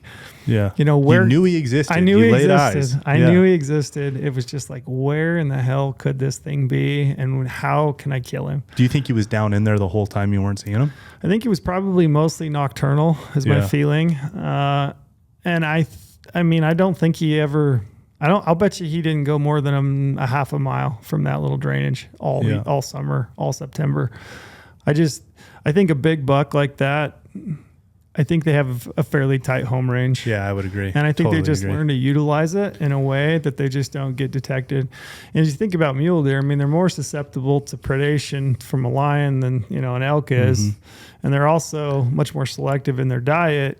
So it would make sense to me that you widen that home range, you just open yourself up to potentially coming across a predator. You know, you may not know where your food sources are exactly. So for me, I think a big mule deer, and of course it's different as you get into those later season hunts, but I think early season, you know, summertime through, you know, September, maybe the middle part of October, to me, it would just make sense that those big animals would just learn to utilize a small area really efficiently. Yeah. That's what I think. Is that what you think? Yeah, I would agree. I would completely agree. Obviously, it depends on like, you know, state, region, just general topography. Mm-hmm. Like these, you know, you look at these desert Nevada bucks, their home ranges are absolutely gigantic, but it has to be. They don't, you know, like they don't really just have for resources. Yeah, exactly. Yeah. But those types of places like you're talking, yeah, I would completely agree. Yeah. Totally agree. Do you want to talk about one that got away? We should have started with the one that got away. The entire process, I'm thinking, man, I screwed that up. Hey, we got people engaged at least. But maybe the one that got away will just like, you know, lead you into your season. So the one that got away from me is actually not my deer. I had a tag and Brady had a tag. This was my first like true just bomb into the deepest, darkest backcountry spot you could possibly find. It's in 2015. And we, you know, tons of e-scouting, all this stuff, try to pick the best place available or what we think would be the best place. Brady and I spent a ton of time going back and forth about this and that. Logistically, had to get in there, all this stuff. And no scouting? No scouting, nothing. And I mean nothing. Just straight e-scouting. E-scouting and pick a spot on the map. Yep. And I've always grown up with a phenomenal network. Like you know, growing up down here in the South and then close to Cedar City with all like. I always think that's cheating currently. It is. Today's day and age, like you can DM anybody, and I get them all the time, and I've sent a lot of them. But back then, though, remember how hard it was? Like to find hard. real networks? Yeah. And for me, my Nevada, Utah networks were, I mean, they were incredible. Yeah. Like all the Southern Utah guys I knew, the Nevada guys, Nick Perchetti and all his people in Western Nevada, Eastern Nevada, like it was so easy, just that network. But in Colorado, we had nothing. And, you know, I'd hunted, you know, those 1-2 day type things in Nevada, Utah, but I had never just straight bombed into the backcountry like that before. And it was the first hunt film we had ever made So there's a lot of like, that's right. There was a lot of logistics. We would carry in a Goal Zero generator and, you know, not knowing the cameraman, not knowing what cameras to bring and batteries. It was just the first time you film a hunt, there's a lot of unknowns. And it was so not only that, it was my first true, like I hadn't even been on I had been on a sheep hunt up north. Is the only thing I had done before this. But like you go on a sheep hunt up north, you have to go locals and the whole thing and, you know, an outfit, all that stuff. So it takes some of that, you know, those logistics off of your plate and you just have to be physically ready, right? I wasn't worried about being physically ready, but I'm like, okay, so we're carrying this generator, we're doing this, we're doing that. We found this spot that looks good. It's an absolute nightmare to get into. Hopefully there's something back there. Just a ton of unknown, just absolute unknown all the way through. Well, we take off from the trailhead. Takes us better part of a full day. Actually, it does take a full day. We got stuck in the truck in a early morning rainstorm, so we got a little bit of a late start, like 9:30, and we didn't get up to the top till dark. And we hit. You're backpacking all day, the whole day. Yeah. And I mean, that's coming off of sheep hunting before. You don't necessarily do that because there's so much light. Sure. But, you know what I mean? It's kind of you manage it a little differently. And that was just a straight pull from 9:30 until dark, and then a lightning storm was coming in, and I think we're at 12,000 feet or something, at the very top. But those early season high country lightning rainstorms, they're different. Those things hit different. It's a little more nerve wracking. I can think of one. It was probably one of the most unnerving situations I feel like I've ever been in. Yeah, being in a bivy sack and just an absolute lightning storm. At 12,000 feet. And then too, like we were talking about earlier, you know, I've been super fortunate every year of my hunting career since hunting with my dad till I started hunting at 12. It's just the opportunities I've had, the networks I had, the areas I was able to hunt at such a young age. I'd killed some really good animals. You know, that's none of my doing. It was all my dad's networking and areas and things. But Brady, I had a lot of, I don't want to say guilt, because I knew I was giving Brady a really good opportunity with this Go Hunt thing. But I had a lot of appreciation for him moving down and trusting. Gratitude. Yeah, gratitude, appreciation that he trusted what, you know, I wanted to do and me and Porter wanted to do with Go Hunt. And he was one of the first guys, and we moved him out of, you know, his dream spot in Montana and had moved down to Vegas and, you know, sold him on this Western hunting mule deer thing. That must be as an owner of a company, it must be its own thing to essentially have employees' livelihoods. Oh, it's a real thing. Yeah, I'm sure that's. And I'm sure it's heavy. The genuine trust too, like when somebody really does give you that, you have this, and you as well. I mean, you've trusted us for the last 6-7 years. I think 7. Yeah, I mean it's a lot, right? You are putting your livelihood on my crazy. Yeah, but I thoughts. think. Yeah, I mean, I don't think it's an entirely different perspective for you than it is for me. I'm sure. Yeah, I mean.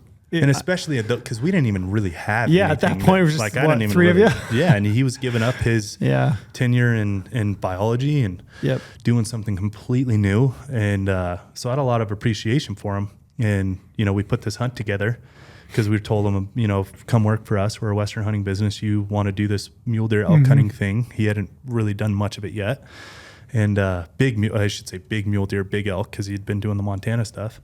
And nothing against that. No one needs to jump down my throat about that one. It's just a little quality difference, you know?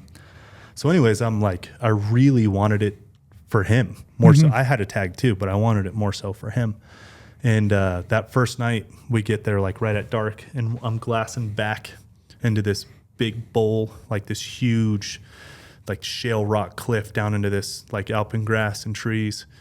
And, I mean, just an absolute giant, like all the way through. I had seen some big deer in my life by that time, by 2015, and it was by all means just a bona fide giant. You know, everything, frame, inline. Sounds like you better stick to the high country. Right, you've been doing fairly well in the high country. And then I did this thing called Get Married, and it's really put up and have kids, and it's really put that down a little bit. But yeah, so we get back there, and I see this just giant, I mean, bachelor group, bucks, lots of bucks, but this one bachelor group with like 3 or 4 what I would consider shooters, with the one being just an absolute bona fide giant. And like immediate excitement. And we still need to make another pull to get into where we can actually logistically hunt them. So the next morning we wake up, pull camp, head into like this middle finger ridge that kind of put us directly in the middle of where we were glassing from that night previous, and where we saw that buck. It put us just right in the middle. So logistically put us in a really good spot to bed them, learn them, kind of figure out how to hunt them. And so we pull up there midday, like dead center of the day, and set up camp, kind of get to this little glassing point where we could look off this roller down into the bottom of that basin, and then back up to that alpine, shale rock area where we had first seen him. And Brady picks this buck up, and I'm not kidding, within less than a minute, maybe. And they're just in the bottom feeding. That's the best. And I look at Brady, and I'm like, bro, it is 1-2 in the afternoon, and this thing's just here. So then we're talking like, what do we do? There's a lesson in that. There is a lesson in that. Don't ever, midday. Don't ever think they're bedded. I mean, just when you're out there, I think about this a lot, and I think about it mostly when I'm sitting behind my desk. Yeah. I'm like, okay, I'm going to be behind my desk 300 and some days a year. Yep. You might get 10 days to hunt. I mean, be on the hunt. You're already there. What else are you gonna there. Do? Be on the hunt. Brady and I decided. We set up camp, but we were jonesing because there was a pocket of some really good bucks and the one just giant. So, what were we going to do? Lay there and make some food? Like, hell no. We were going to go go look at the bottom that we couldn't see. And we wanted to understand that bottom to try to figure out logistically to hunt it. If if we're going to come from the bottom, go circle around on top, whatever it was. Well, we look in the bottom, and there's just these rolling like rock benches, just absolute, perfect, like out of a movie style, what deer would like in the bottom of a basin. And there they are feeding down these little rock chutes. And Brady and I both were sitting there talking like, Brady bombed down. And we're like, no, it's day one. Like, let's learn him. We're the only ones back here. Let's see what he's doing. They end up going from what would be the north, it kind of ran east-west, and it went from the north side of it to the south side, embedded in these alpine trees. And we're like, okay, so they obviously use this and kind of they come out that night, go right back down through the bottom. Next morning we wake up and they're back at the top, right at that base of the shale and grass, like right where those two meet. And they were in a really good spot. So Brady, we were talking, and Brady decided to go after him. And this is day 2 or 3. I can't remember being so long ago. It was either day 2 or 3. And so he went after him, and we decided, because where they were at the very top, and they weren't coming down that day, that they were going to bed. There was a little pocket of alpine trees, right? Like where the shale rock came down and kind of off this cliffy stuff and met the grass. Just 50 yards to what would be the north of that was these alpine trees, and they were all kind of pawing beds out and looking like they were going to go right there. So Brady took off, and I have never seen someone hike so fast. Brady's got so much vertical. He's got long legs. I was walking in the airport with him last week, and the guy just flies. He can just flat cover way more ground. Crazy. So I'm sitting back with the video guy, and I'm watching the deer because I don't want to lose them. And Brady. Next thing I know, Brady's at the top. He's there. Like literally at the top. And now he's starting to circle around. And every time he would poke his head out, I'd kind of give him little signals and all this stuff. And he made it clear on the backside, came around. And at that time, the big buck, so the big buck of the 4, had kind of moved out and got into the shade of that shale rock in the grass and was feeding. And he was feeding right at the line of it. So I was telling Brady to get as close, waving him over to get him as close to that notch where the grass and the cliff met. And as luck would have it, that buck started feeding back towards Brady, just staying in the shade the whole time, didn't want to touch the sun. Yep. And then right when he got to the end, he started kind of banking down towards those alpine trees where the rest of the bucks were bedded, and gave a quartering away shot. You're watching the whole thing. Watching the whole thing. You can see the buck and Brady. Oh yeah, I have. It's all on film. I mean, this one's into thin air is video. It's the first one we made. Isn't that so unnerving? I've had that experience several times where you can see the animal and you're like, and you see your hunter and you're going back and forth between the hunter and the animal and you're kind of watching the two of them and then they're coming together. And like pretty soon you can see them both in the same image in your spotting scope. And at that point, just the nerves are just firing. I couldn't sit still. Yeah. And I like had to keep my eye on the scope. You know, I'm on visual duty. He's on kill duty. And so, you know, and I'm trying to digiscope for the film guy because, again, it was our first one, so we didn't know equipment to have, all this stuff. So I'm digiscoping, trying to look, all this stuff. Well, I see it starting to happen, and I see Brady draw, and that buck at that time had peeled to start go down towards the open trees. And not knowing exactly what was happening, I see Brady break off an arrow, and the buck, like, donkey kicks and runs just straight down. And I'm looking at him through my spotter. He's got the tongue hanging out, and I see the splotch on his side, entry side though, and he never showed me exit side. I only saw entry side. So you know he's hit. He was hit, 100% hit. It's clear as day in the video. He's 100% hit. And Brady kind of packs his things up. Again, you guy covers so much country. Now he's got to go downhill. It felt like he was back to me in 10 minutes. So he just came back to you. Just came right back to me. Gotcha. And he's like, "What's the word?" And I said, "I watched that buck go all the way down, and I lost him in that pocket of trees right there." And like, we're just looking down maybe 200-300 yards. Like, I lost him right there. If he came out, I would have seen him. He could have came out and when I started like lifting my head up, but he didn't. When I was watching him, he did not come out, and I left my eye on that pocket of trees for 10, 20, till you got back. Yeah. Basically, this is the first time I've lifted my head out. I said, "So tell me what happened with you." It's like, "Well, I ranged him, but he started to peel off towards those trees, so he got a little deeper than what my range was, so I kind of had to guess." And he said when he was peeling off towards those trees, he actually like canted his body a little more than like what he was thinking when he was first going to pull the shot. And so he held back, but he doesn't know how far back he hit, and it was quartered away, right? So he didn't know. He was just trying to like sneak an arrow in. That was his shot. And I will take the full responsibility here because by this time in my hunting career, I had hit 2 bucks far back. One of them being a big deer on the open side in Utah, was coming across from the Penobscot. That's where I grew up hunting, was on the open side, coming across the Penobscot when I was a kid, going through high school and college and all that. And I had hit a buck really far back. And my Uncle Heath told me, "Don't ever bump a buck that's been hit back. Don't ever bump shot it. Buck, let him go." And if you have any thoughts that it's hit far back, do not go after it. The other thing is you're talking that just a little tip like popped into my head. I think we talk often about picking a spot on an animal, especially when you're bow hunting, you know, picking a tuft of hair or a spot of sunlight or something like that. I think it's even, you got to be that much more aware when that animal's quartering away from you, and your spot necessarily isn't you're looking for that opposite front leg. Yeah. So you're aiming for opposite front leg is like your true north, if you will, as far as picking a spot. And I feel bad telling the story without Brady here, because I would get his like in the moment reaction too. But it was 100% was on me, and I told Brady wanted to go look, and I'm like, "Dude, I recovered 2 bucks not going after him, and I've lost one, which was my cousin that hit it when I was in high school, hit one far back, and we went after it immediately." And that's when my uncle started telling us, don't ever. Yeah, and I think you're right. Yeah, I think it's sound advice. It and still holds true today. I was so certain in my mind, like, "Brady, we're not going." Yeah, gut shot buck, you wait. Yeah, and Brady's like, "I don't think it was that bad of a gut shot.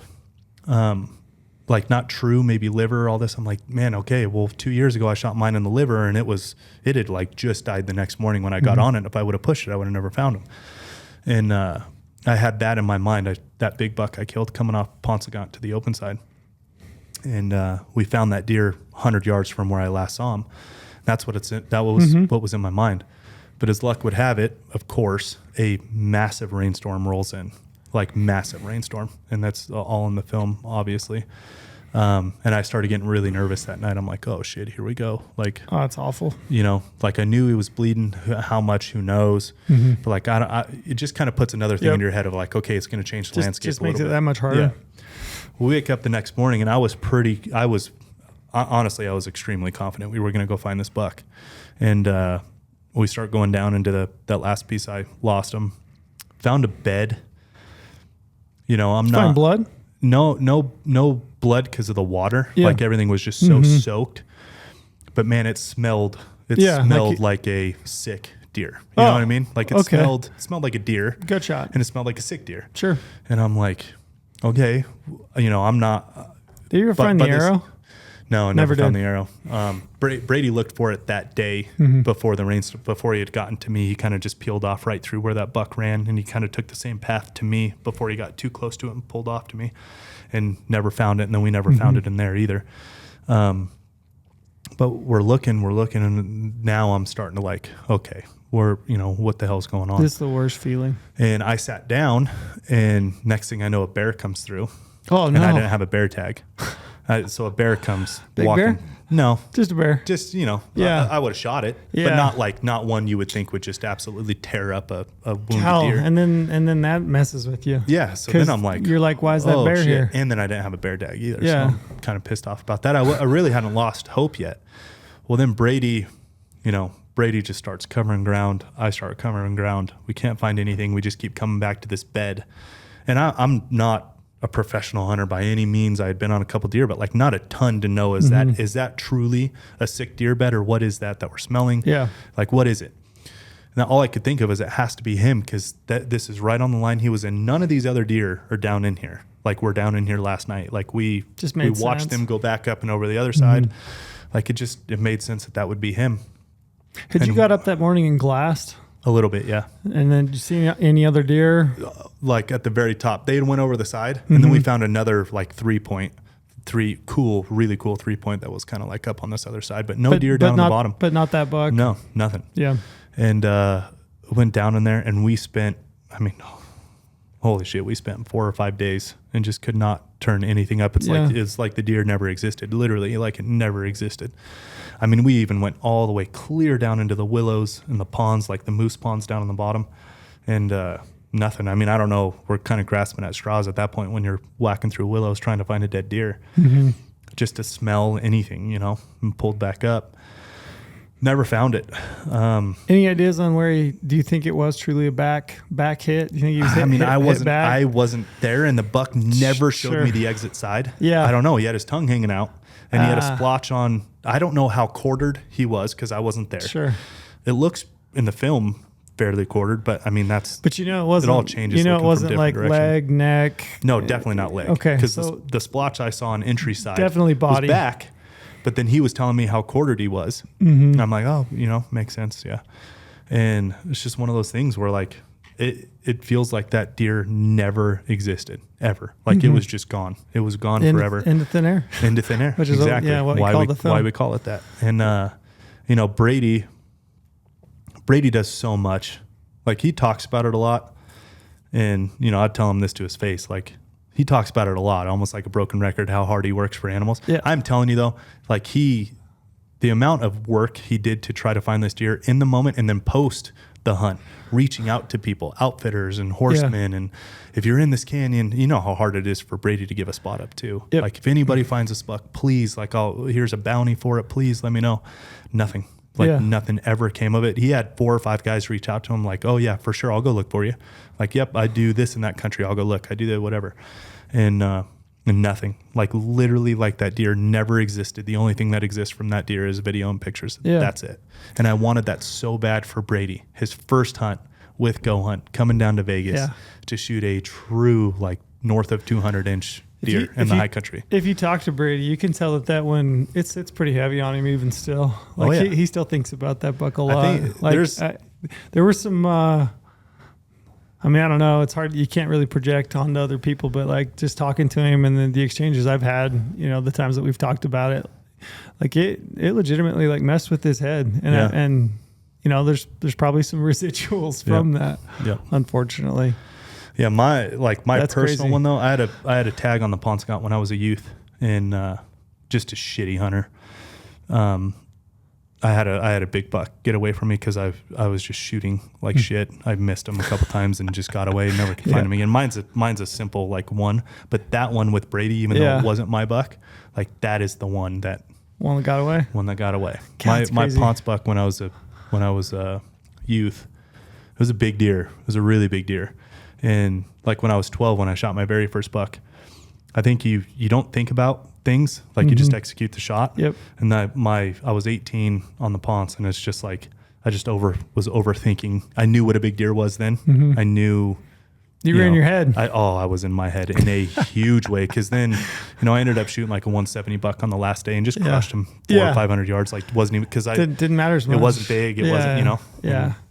There's a very real thing. Like if you find an animal, you put a lot of time and effort into it. It almost becomes a whole separate thing. Yeah. When you do get close to that animal, it's heightened. Your sense. You build it up in your head way more than any other animal. Way over heightened. Yeah. Yeah, as I was thinking about it, I don't know. We probably wrap up here in a sec, but no, we need to know the one that got away from you. Oh, gotcha. Man, I've missed a few. I missed a bull in Arizona a couple of years on a late hunt, which is a really hard hunt. It was on my own. I'd been out there, maybe 10 days, and hadn't really been close to a bull. Didn't really have a chance. I finally put this bull to bed. He was a 6x7, probably like a 310 kind of bull. Nice bull, good 6. I'd have been, 6x7 that I'd been really pumped to have. And, I played him perfectly, bet it on this little knoll, and he fed up this little drainage, came right to me. And I executed a great shot. I just made an error in range, and I executed probably one of the best shots I've ever executed. What happened with the range? Ranging something behind him or in front of him? No, so I think what had happened is I'd been sitting there in the sun, and I finally kind of inched my way up and over and kind of beside this big juniper in the shade. And I think what happened is my rangefinder, it's a Leica rangefinder, so it's got the angle compensation, but you have to wait just like a split second after it gives you the true range to give you the compensated, and it was a downhill shot. I think I shot him for 65 yards, and I think it was a pretty steep cut. So he was probably closer to like 56, something like that. So I just skimmed the top, gave him a haircut right across the top of his back. But I missed that bull. I remember hiking to the top of the hill that night and just like sitting there and just like so disgusted with myself. I was pretty beat up that I just worked my ass off to get one opportunity. And that's the thing with the bow. I mean, same thing. You're talking you and Brady. Thing with the bow and arrow, you might hunt 10 days and have one chance. Yep. And that might be it. And if you can't execute in that moment, it's pretty disheartening. Like kind of gotcha. But I don't know. There was one antelope hunt. I had a New Mexico antelope tag, and I had this buck called Waldo that I liked. He was probably Where's Waldo? Where's Waldo? That's it. Because every day I was like, where can I find this buck Waldo? Yeah. And he had 14 does. Ooh. And I hunted Guy's him. living right. Yeah. Stud. Yeah, he had all the does. But I hunted him the entire hunt every day. And every morning it was like, all right, where's Waldo? We got to find Waldo. I had my dad with me. But I don't remember how many stocks I put on Waldo. It had to have been 15. That's why I love antelope. Yeah. It had to have been 15 stocks on Waldo. And 3 different times I was within 60 yards of that buck. And all 3 times he or his does busted me trying to draw my bow. And I wanted that buck really bad because he was just so heavy. Yeah. And I love antelope. It's the best. I've gotten to just... That's why I love antelope. You can put that many stalks on one. Yeah, Lorenzo's antelope wall. If you guys are ever... I mean, if you come to the showroom here, you should... No, I won't throw that out there. I was going to say people should make a special request to see your antelope I'm wall. all for it. Lorenzo's antelope wall is something to behold, so I check love it out. But yeah, I couldn't kill Waldo. All 3 times I got busted trying to draw on that buck. It was so frustrating because like I could get within range. I'm like 55 yards. One time I was 42 yards. One time I was like 63 yards. All 3 times, either on my belly or flat on my back, because it's just prairie country. And just so many eyes, antelope, just pick up every tiny bit of movement, Mm-hmm. It was just so frustrating to be that close. And again, it goes back to that thing, like when you build it up in your head, like this is the animal that I really want. Yeah. I've driven all this way, I've put all this time and effort, like I really want this animal. And then to not be able to even like get to full draw and execute a shot, it was rough, but you learn about yourself. Yeah. I got one like that in New Mexico as well. Antelope? But a little different. That's why it's not necessarily the one that got away like that Ponce buck for me, because I still have. He was all palmated. Called him. He looked like a moose buck. So that one eats at me because I could have that one. I mean, I had him in my scope. I was being an idiot, overconfident, overthinking. All that shit. But in New Mexico, 2-3 years ago with Clay Hill. You know, I always try to do a hunt with Clay outside of his guiding. Because, you know, so him and I can actually hunt together, whether it be New Mexico or Mexico. It's kind of the front end or back end of his seasons. And so we went to New Mexico, and you know, we're hunting, seeing a lot of good bucks. Nothing great. I ended up killing a decent buck anyways, but you know, good bucks, high 70s, but nothing crazy. Well, there was a buck on the private that would hang right on the fence line to the open where we were. And I hunted that buck every single day. I wasn't even thinking about shooting some, because I told Clay, I'm like, man, that's it for me. Him. Like that's him. And he's gonna. I mean, they're rutting. God, there's like so many of them. And like he never that. had does. He never had does. And I'm like, that's him. We hunted for this 5-day hunt, and I'm like, this is literally first like scouting night before the first day we find this buck. I'm like, he has no does with him. Tons of does on our side. You know, none. I couldn't find any does on the private, and he was just kind of hanging out at the base of this like pinnacle, like this. You know, kind of pinnacle knoll, but at the very bottom and right on the fence line. And for 5 straight days, I would watch that buck at morning, noon, and night. Never was interested in does, never crossed the fence. I even got to a point where I made a call to the ranch, to the private, like tried to find the private. And he's like, I'm like, hey man, you know, I could probably, what do you charge for antelope? I could probably afford, you know, an antelope hunt to go kill that. Like I don't see any hunters. You have this giant buck. He's like, oh, the guy who has this place swings a pretty heavy bat. And I'm like, well, that's not good. He's like, yeah, I don't cross that one off the think list. so. And I'm like, oh, okay. I'm like, so there's just no option. Like you don't even have hunters here. The hunt's over in, you know, 4 days, 3 days, 2 days, call them every day.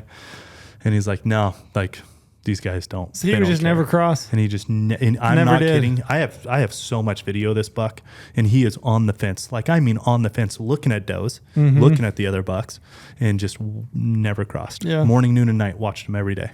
So I was thinking about this on the way down. Like, and that buck, I really wanted. Yeah. I was thinking about just a giant typical 4-point that I hunted again. Yeah.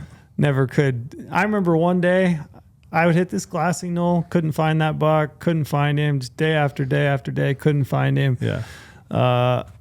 The one day I remember I rolled back off my overlook, and I'm kind of hoofing it back over, and I run into these 2 guys, and the guy's like, hey, I got a flat on my ATV, and he's like, we don't have anything to fix it. You know, is there any way you could give us a ride down to the highway? And I was like, sure. Yeah, I can do that. And he's like, what are you doing? I'm like, I'm hunting deer. And he's like, oh, you see anything? And he's like, dude, I saw a giant this morning. And I was like, you did? Oh, really? I'm like, you did? Where? And he's like kind of showing me. And he's like, oh, I got some digiscope of him. And like he pulls it out, and it's that buck. Like I'd looked for days and days and days of that buck. And just for whatever reason, that day, 8:30 in the morning, that kid picked him up just over the drainage from me. Oh, man. So it's just like, that's the thing that keeps you going, though. It is. I totally agree. Yeah. And as I was thinking about this, there's a lot of those. There's a lot of those bucks that are just like, saw once, you know, couldn't find them, couldn't turn them up. Yeah, I have plenty of those, but like I didn't necessarily have a chance where they got away. Sure. Like truly look at them, video and the whole deal, you know? Yeah, but man, that's the thing that keeps you going. It really is. Well, we're almost there. Man, we're close. I should have been hunting. Yeah, tell me. You're supposed to be hunting sheep. Yeah, just, you know. Right now, I've had a lot of people reach out, which, you know, grateful for and appreciate it. A lot of people listen to the podcast kind of reaching out and trying to figure out what was going on. So I'll make a really long story short, since it's been nothing but stories today. And I'm definitely guilty of telling, like, you know, behind the scenes, extra cut stories. Yeah. I get made fun of all the time by my wife and everyone. My stories are crazy. But anyways, I was feeling really sick. This is 3 days before you're supposed to leave, right? 4 days. 4 days. Actually, so I would have left. So I was feeling really sick on Sunday, and I was supposed to leave Saturday. Yeah. So this is, you know, that 6th day. And, you know, I felt flu symptoms, but it was different, you know, like, I don't know how to explain it. I felt like I had the flu. I had nauseous, you puking? No, I don't puke. Oh, you don't? You ever seen what's that basketball movie where, with Will Ferrell? The Tropics. Yeah. What's that movie? When he said he doesn't puke and he got in the coach goes, you ever been punched in the dejunum? It's not Tropic Thunder. He plays for the Tropics, though. God, it'll come to me. Anyway. Look it up on the computer. He plays for the Tropics. So anyways, like with the grizzly bear. And it's a running joke. It's a running joke and semi-pro. It's a running joke in my family. What's his name? What's the character's name in that? Jackie Moon. Jackie Moon. Like they call me Jackie Moon because I don't puke. Huh. And I can't remember the last time. And but I had a stomach ache, like flu style stomach ache, coming out the other end, but not terrible, not like a stomach bug flu or something like that, right? I figured maybe I had a little bit of food poisoning over the weekend because I just had some really weird cramps in my stomach. Yeah. This is Sunday, and I couldn't really eat, which is not like me. I mean, it's kind of a known thing how much I eat around the office and how often I eat, and I couldn't eat, couldn't drink, nothing. And this was Sunday, and then Monday, I come into work. I woke up to go to the gym that morning, and that's when I posted on Instagram, like, man, I can't remember the last time I felt this shitty in the morning, like to go into the gym. I couldn't even finish my workout, which is not like me because I'm a fucking meathead. You're feeling bad. Yeah, and I'll injure myself when I should have just listened to myself. Like that's my mentality, Right. and it's just I'm a dumbass meathead, and that's kind of what I've done in the past. But I literally couldn't even move. I'm like halfway through the squat. We had legs that day, me and my two brother-in-laws. I got halfway through it, and I'm like, this feels like 1,000,000 pounds. Like I can't even lift it. I can't move. Like I just feel so shitty. So I halfway through the workout, I mean, I got a sweat going. So sometimes you get the flu, you think you just get a sweat going, push it out, 24-hour bug or whatever. And so I went over and laid on the mat, and I ended up falling asleep, which is also not like me at all. So it kind of woke me up like, hey man, we're done. You all right? I'm like, fuck, that was weird. Yeah. Like this is weird for me to fall asleep after I'm already up, Yeah. So I go over to my house and I get ready for work, and I'm feeling pretty shitty. I come into work. Porter walks into my office and is like, dude, you look like shit. I'm like, well, I feel like shit, so you might want to stay away. I had a lunch meeting to go to. Porter's pretty adamant about that. Oh, yeah. He doesn't want anybody He's to like, stick around. stay away from me. Yeah, I'm get like, away from me. I'm telling you how I look. How you say I just look, that's how I feel, just so you know. So I went to a lunch meeting, couldn't eat. It's kind of like had some cold sweats.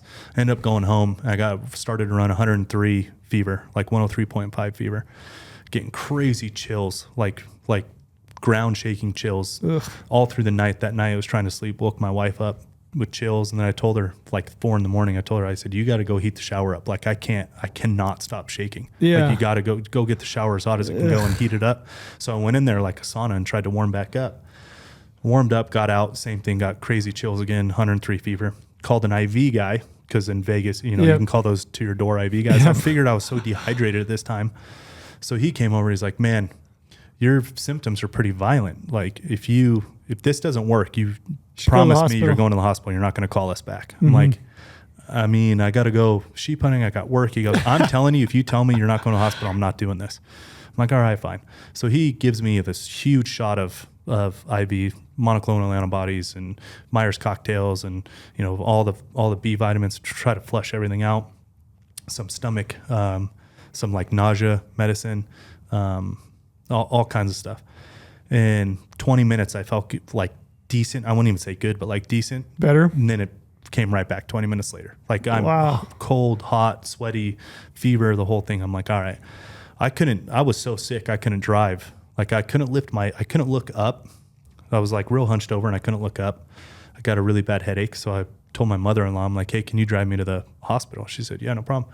Drives me to the hospital. It's a hard call to make as a dude. Yeah, it is. I haven't been to the hospital in ages. It's really tough. And what was motivating me though was I was leaving for a sheep hunt. This is now Tuesday, so now in 4 days I'm leaving for a sheep hunt. If you're not leaving for a sheep hunt, So you ride that out for another week probably. I have a very good contact at she runs the hospital. She's CEO of the hospital, so I can text her and like get some favors. You know what I mean? So I told her, I'm like, hey, I'm coming in. Like, I just need some intravenous drugs, run some tests on me. Like, I have to know what's going on because I leave in 4 days. I got to shoot my bow, like running through all this stuff, right? And that's all that's on my head is like, I don't want to lose. I got to get better. Go into this hunt weak. I got to get better. So just, hook me up. She's like, all right, come in. I'll get you in the ER and we'll flush you out and all this stuff. So the doctor comes in and looks at me. Yeah, I've had 2 other people come in, really shitty symptoms, yada, yada, whatever. I wasn't feeling any better, though, when they gave me the intravenous drugs, nothing. And the doctor kept pushing on my stomach. And he's like, does that hurt? I said, yeah, I mean, doesn't feel good, but it's not like sending me. And I'm kind of getting frustrated at this point because I feel like you feel like they're not listening to you. Like, hey, I'm telling you it's the flu, but I've had the flu a lot. This doesn't feel like the flu kind of thing. But I'm also not the best communicator either. So I'm just kind of like, hey, I need to go on the sheep hunt. Like, give me some shit, more saying that than anything else. Yeah. Well, next thing I know, they take me to the CT scan to take pictures of my stomach. Well, the scan comes back and, my contact with the hospital texts me and goes, hey, it's not good. You're not going anywhere. I'm like, oh man, well, what the fuck does that mean? Right. Yeah. So then the doctor shows up, and then the ER doctor, all these doctors start showing up. Do you have any history of blood clots? Any history of this? I'm like, no, not that I know of. What is going on? We think you have a blood clot in your artery to your intestines, and your intestines are losing blood flow, so they're dying. And that's like very dangerous, right? Like go septic, the whole thing. And there's only one way to know. We got to go in your stomach. You either have it or you don't, but like this isn't something to mess around with. So you're going into surgery. So the surgeons tell me the surgeon's on his way. You need to take off, get on the surgeon gown. Like we're wheeling you into surgery right now. Call my wife. I'm like, hey, I'm going into emergency surgery. Like, I don't know what's going on. I thought I was coming here, thought I was going for drugs, right? Like just to flush it out for the sheep hunt. Next thing I know, I'm going into surgery, potentially coming out with colostomy bag and all kinds of stuff to let my guts like heal again from this blood clot. Yeah. And I'm asking him like, how does this happen? I am healthy. I don't eat bad. I'm healthy. Yeah. I don't know. It's, it's really rare, but every so often, like your heart will just throw off like a little flake of muscle or something. And maybe it just got caught right there in the artery. So I'm getting pissed. None of it's making sense to me, but I am in pain and it's not going away. So they are making a little bit of sense. I go to the surgery room, doctor meets me. You have any questions? I'm like, what is going on? Like that literally my only question is what the hell is going on? He's like, I don't know, but your scans are not good. And I'm only going to know if we go in there. Yeah. They go in there. What happened was I got appendicitis, but I had a rare presentation of, I'm not a doctor by any means. I'm just telling you what they said, where my appendix started to like disease and it like retracted behind my intestines. So it like pulled back behind and that was the pain, that weird pain I was having. Yeah. And I had appendicitis. So you hear people's appendix rupturing. So mine didn't rupture. Mine was leaking. Okay. So it was like slow leaking.